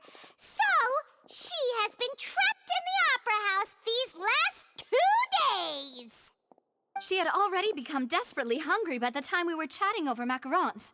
So, she swiped 2 of them right under our noses. Talk about a sneaky thief. At this point, all the events that happened in the tunnel have now come to light. Ah, so that's the whole story. Bravo! Bravo! Now then, Lady Farina, do you wish to speak against the defense's statements? Please answer the question, Lady Farina. Also, if I may add, the trial has not yet ended. As such, I request that the prosecution not leave the room before the proceedings have concluded. What? Are you reading my mind now? No, I have no further arguments. I admit defeat. But really, could you at least have left me with some dignity? Wow, look at that! She's like a deflated balloon now. If there are no objections, then as the Chief Justice of Fontaine, I shall once again repeat the full sequence of events. The actual perpetrator of the serial disappearances, Cowell, selected his next victim from the audience reservation list. With some modifications to the selector, he could ensure that the pre-selected young woman would be chosen. To cover up any evidence while committing the deed, Cowell thought of allowing the water tank to fall, which would conceal the water left behind after the young woman was dissolved. He also tampered with the rope suspending the water tank, using the fireworks at the end of the performance to cause the tank to drop and hide the watermarks. He poured the water from the primordial sea into a balloon during the preparation of the magic box and stuck it to the box's lid. Finally, he passed the prepared hook on a rope through the gap in the magic box's door when bringing the young woman to said box. When the magic trick officially began, the box containing the woman was lowered into the tunnel, tightening the hook rope and bursting the balloon containing the water. If all had gone to plan, the young woman would be dissolved at this time. However, Lillian was not from Fontaine, and thus fled the box with a loud noise. Realizing that there was trouble, Cowell entered the tunnel and met Lillian. Thinking that the waters had not yet taken effect, he decided to proceed. However, his opponent was more capable than he thought, and he was overcome, knocked unconscious, and placed into the magic box, and thus became his own final victim. Lillian, according to her own statements, then changed clothes and hid until the performance ended, before hiding in other parts of the opera house. As for Linny, he was in the underground structures within the opera house, and was thus ignorant of these happenings. From this reconstruction of events, we can conclude that Linny, the accused, is in fact innocent. While there is much in Linny and Lillian's conduct that should still be investigated separately, this case, at least, can be handed over to the Oratrice to make the final decision.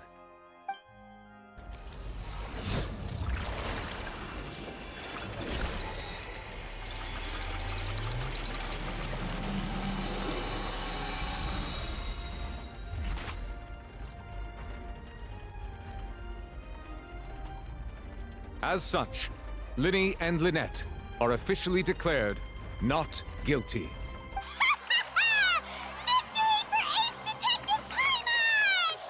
Great work, partners. Thank you all. Thank you so much. Next, I think we deserve an explanation, Guard Vaughn. How did you find the water from the primordial sea in Linny's baggage? Right! Your discovery caused me to make a serious mistake, you know. Or was that not a discovery, but false evidence that you dared to bring before this court? I suspect that the accomplice mentioned in Cowell's notes was not Linny, but you, yes? I'm sure you know what you must do to lessen your sentence. Speak quickly! Unless you want to earn yourself a one-way ticket to Coupon Town. I was just following orders. We were supposed to place blame for the serial disappearances onto Linny, and thus cause suspicion to fall on the Fatui. The higher-ups said this was the best opportunity to do so. And now that your plan has fallen through, and the secrets of the water have been revealed, you have become a liability to said higher-ups, yes? Therefore, you would be wise to tell everything you know, and seek the protection of the guards. Yes, I'll tell you everything I know. Our boss discovered that the water can cause people to dissolve. It can also be made into a potion, which when extremely diluted, can cause people to experience unforgettable exhilaration. We've been in this business for a while now, and have made decent more off it. The disappearances were also the boss's idea. I mean, this is the boss we're talking about. The...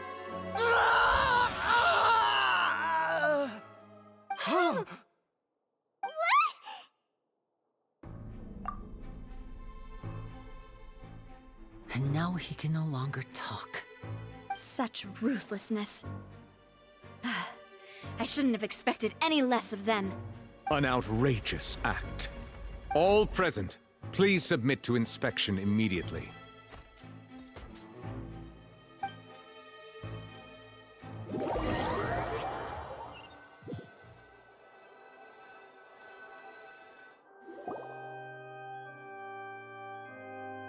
So, we're just going back now? That's true, but... Traveler, Paimon! Please wait. Lenny... I know you may not want to speak to me right now. Maybe you don't even want to look at me. But still, let me thank you again for defending me to the end. Even after you learned that I'm a member of the Fatui. I guess. But regardless, I'd like the opportunity to set things straight. I didn't approach you with any ulterior motives or ill intent. I've spoken to you as myself, just plain Linny this entire time. As for why I'm a Fatus, it's because the goals of the House of the Hearth align with those of an orphan like me. That's all. That was how Father, who you might know as the Knave, approached recruiting us back then too. The Knave? The one who controls the House of the Hearth? She's your father? That's right.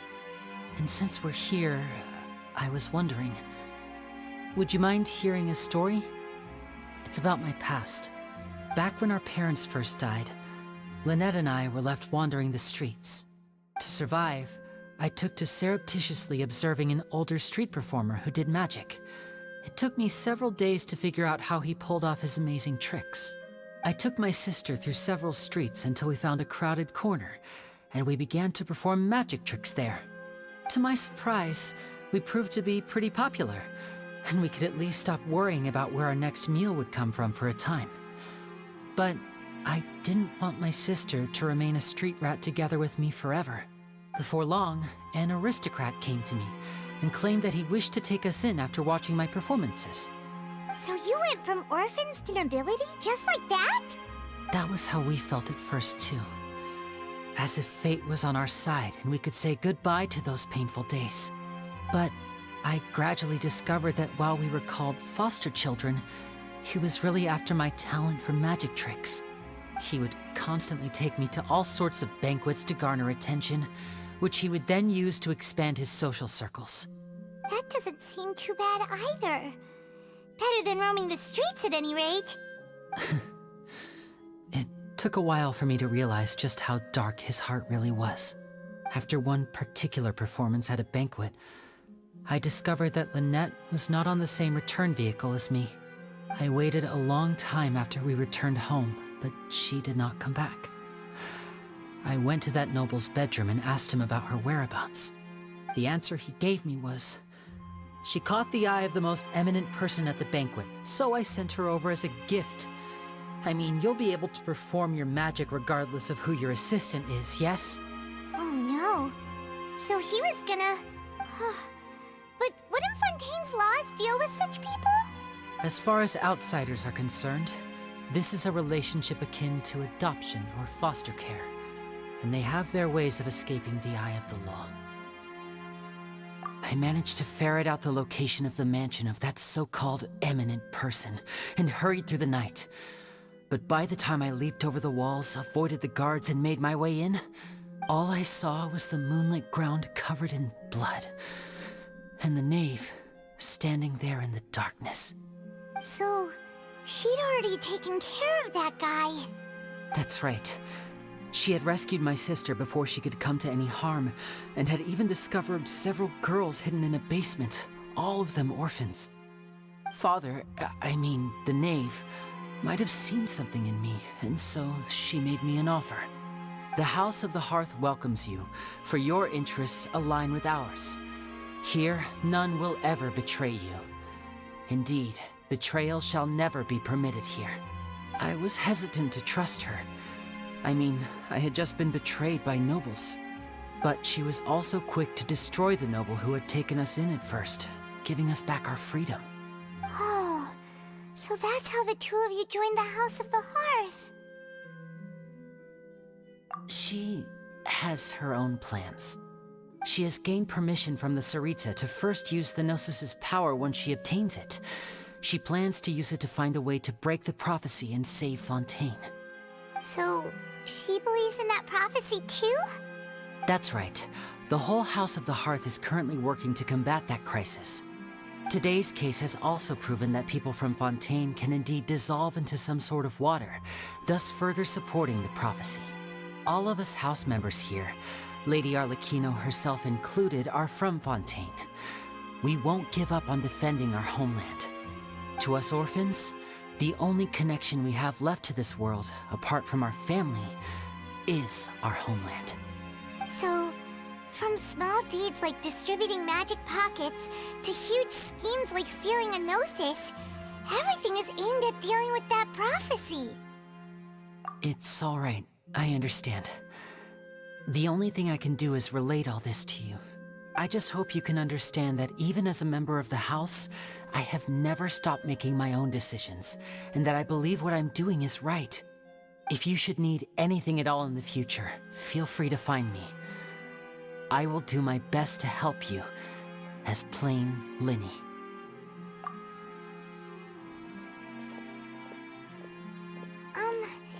Bye, Linny!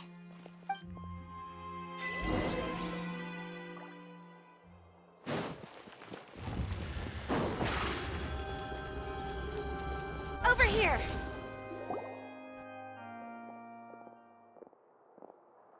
Hey there! What was with the disappearing act you pulled right as the trial ended? Were you looking for us, Navia? Well, this whole thing isn't exactly over, is it? I do feel that we're getting closer to solving the serial disappearances case, though. Don't you think so, too? Huh? What's wrong, my dear partner?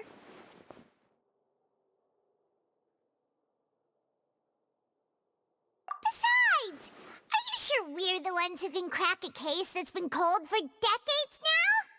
And given that there's new evidence from the trial, there should be a trail of breadcrumbs for the Hydro Archon's people to follow now, right? Ah. I see. Well, I won't lie. I'm a little shocked to hear that from you. But I suppose you are just travelers who have only arrived in Fontaine after all. Sorry. I might have been too presumptuous. Don't say that, Navia. Ah, and we were having so much fun investigating with you, too. It was like having new waters flowing into a stagnant mire, causing new hope to spring forth, and the reflection in the murk to become clearer. Well, sorry about that. I'm a bit prone to nostalgia. Don't mind me. Wait, shall we have a farewell meal? You know, to commemorate our time as partners? Huh? Do we really need to get that formal? Well, guess you really did treat us as partners, huh? Well, I'd just like to have a proper ending to every important memory. That way there are no regrets later. Anyway, it would just be a meal, so it shouldn't take up too much of your time. You don't have to twist Paimon's arm. If Boss Navia's treating, count Paimon in! Oh, wonderful. In that case, why don't we return to the court of Fontaine and head to the Hotel de Boer? I believe we'll make it just in time for dinner.